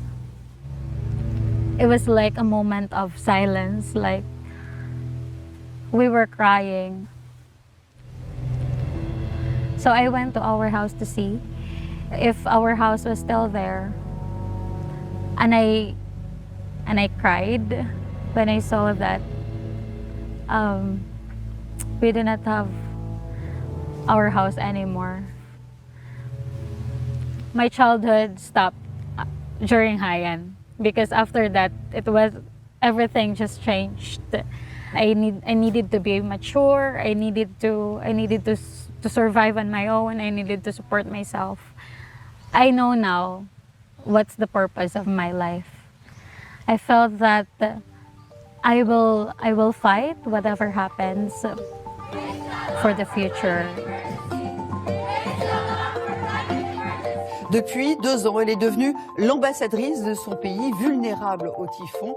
The president of France invited me to talk during the first day of COP21 in Paris. Actually, I felt empowered because I didn't expect that the leaders would really listen to my story. You should never underestimate your power to make a change, even though you're only one. I'm the founder of Youth Leaders Environmental Action Federation. We're the first organization who organized the climate strike in Tacloban last May 24, and we have again participated September 20, 2019 in the global climate strike. We have just concluded the climate strike here in Tacloban. We have successfully submitted the petition to our City Councilor, Amy Greffiel. Next week, they will have the first hearing for the resolution to make Tacloban plastic-free and declare climate emergency in Tacloban. Climate change is now a human rights issue because the basic rights of people are being deprived, like the right to eat, the right to survive, the right to education. Our school was washed out. It was destroyed after Typhoon Haiyan, so we weren't able to go to school. I cannot say that we have already recovered now, almost 6 years after Haiyan. I have this fire in me to do something, to continue what I am doing, because you don't know what impact you are creating. You don't know that because of what you are doing, there are so many people are motivated to do the same as what you're doing. So every step, every individual action counts. Every individual action is important because that is where it starts to a bigger movement.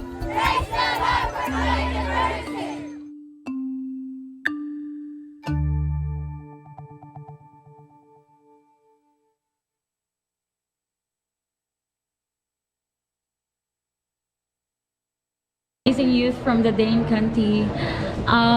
It is so amazing to be able to talk to you today. And though I cannot do it live, but I am really appreciate that you are doing what you're doing.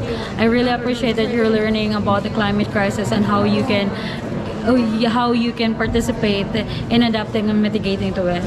Because it is really essential that we try to act now. This year's COP26 is very essential for our future. Wherever you are in the world, you will be affected by the climate crisis.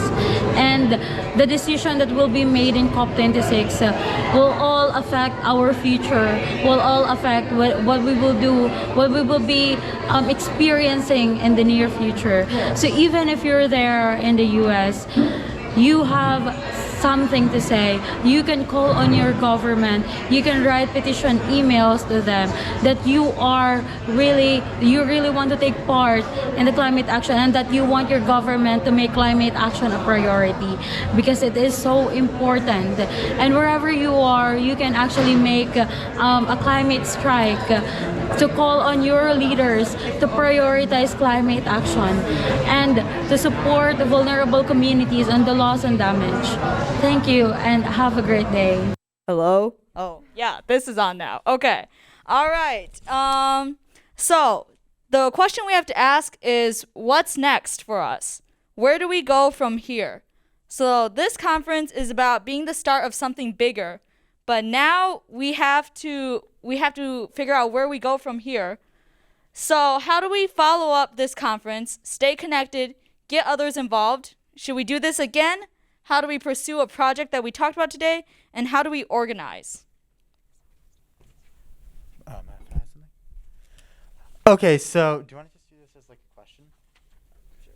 All right, so if you have any suggestions on any of these questions or maybe a little pro tip of your own, just raise your hand. We'll call on you. And when we call on you, make sure while you're speaking, you're standing, just that way everyone can see you. All right?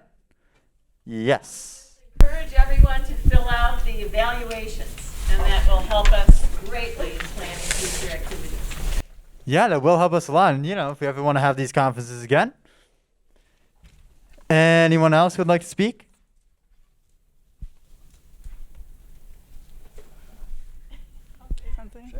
Yeah, so I think one thing that we talked about today is how the future is in our hands. And I feel like sometimes that can be really overwhelming, because it's like a lot of responsibility. And if you don't know how to plan, or if you're just not really sure where to start, it can just be kind of like, what am I doing?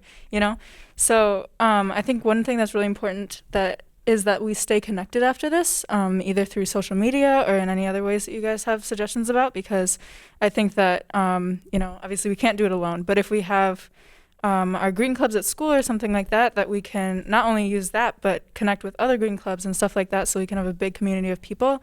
That's how we can really make a difference and see that happening. So, yeah. Yeah, just to add on to that point, I mean, the tables that you've been sitting at, you've known each other for what, 5 hours now? You might have even seen under each other's masks. So, feel free, share phone numbers, share social medias, get in touch. I think we're all pretty friendly people here. Anyone want to shout out their Eco Club social medias or anything? Hold. Let me figure out. Ours is called SAAMCDS on Instagram. So hit us up. Maybe a follow? Whoa. Ours is chs.ecoclub. CHS. Go follow it. Yes. Oh, sorry. Ours is just JMM Green Club. So, yep, that's it. Follow us. It's really good. Yeah, sure. So, obviously, I've been talking a lot about my organization, the Dane County Youth Environmental Committee. If you wanted to, you can visit our website at dcyuc.org, or you can follow us on Instagram, which is dcyucwi. I also wanted to shout out my Middleton High School Green Team. We actually have a TikTok account as well as an Instagram. I'm looking at Brayden over there right now. He's created many a rap video about climate change, and they are so amazing to watch. I don't know the username, though. I'm sorry, Brayden. Just MHS Green Team on TikTok. Yep, I'm sure we can make it go viral. Yeah, I'm sure those raps are amazing. I mean, the earth isn't the only thing on fire. Ah! Okay, another thing I want to say is, the Dane County Youth Environmental Committee, part of our mission is to get representatives from every single school in the Dane County area. So if your school does not have a representative, or you're not sure if you have a representative, come talk to us, because we want everyone to be represented. We want everyone to have a seat on the board. And also just a reminder of something that we've talked about a little bit here, that climate is an everyone issue, but it's also very specifically a race issue and a gender issue. And these are things that you can bring up in your BSUs, in your LSUs, in your ASUs, in your gender equity clubs. Any of these things can address climate change, even if you're not in a green club. So those are also really powerful places to start the conversation. And I'm sorry, is your hand up? Oh, okay, good. Okay, so just to sort of reflect on our big conference here today, we're wrapping up. I think we only have about 6 minutes left. So before we all leave today, I just want to again thank everyone for coming. We're not done yet, but still, just wanted to get that out of the way. And honestly, I look across this room and I see something that I have not seen in a long time: hope and passion. So look, I know it sounds really cliche, but we can all create a change if we want to.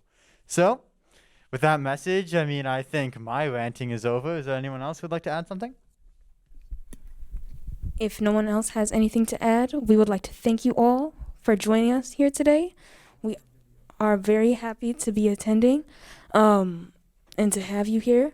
We have one more speaker directly from the UN before we go, and one little reminder, feel free to take food as you leave. It is there for you. So again, I hope you enjoyed this video and thank you for coming.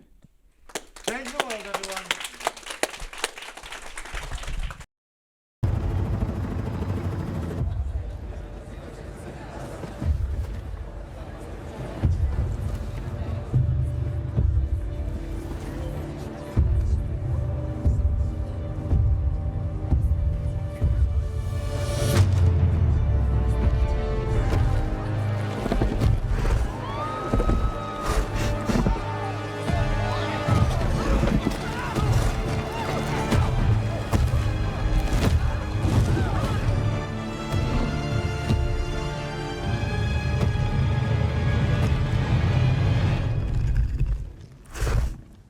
You okay? You need a minute? Cool. Okay.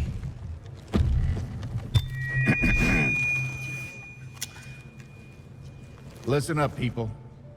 I know a thing or two about extinction. And let me tell you, and you'd kind of think this would be obvious, going extinct is a bad thing.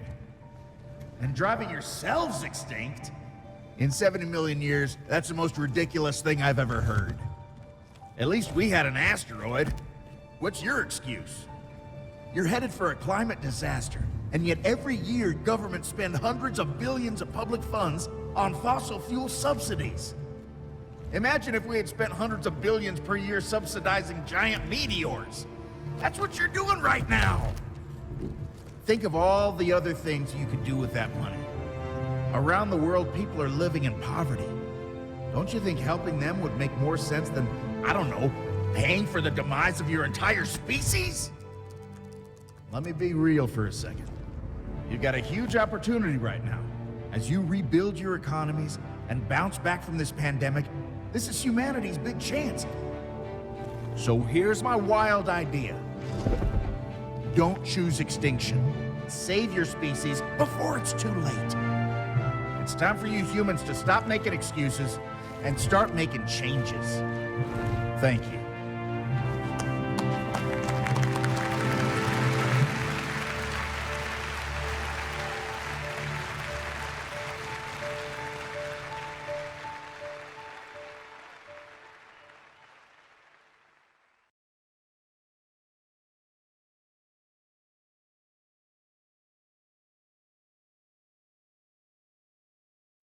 Everyone is free to go. The conference is over. Thank you so much for happening. Let's do this thing.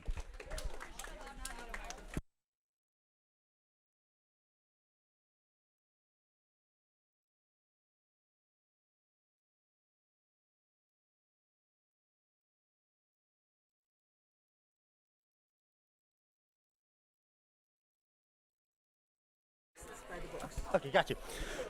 By the way, just one note, make sure to drop off your evaluation sheets. You can get them in exchange for a book. Yes, a free book.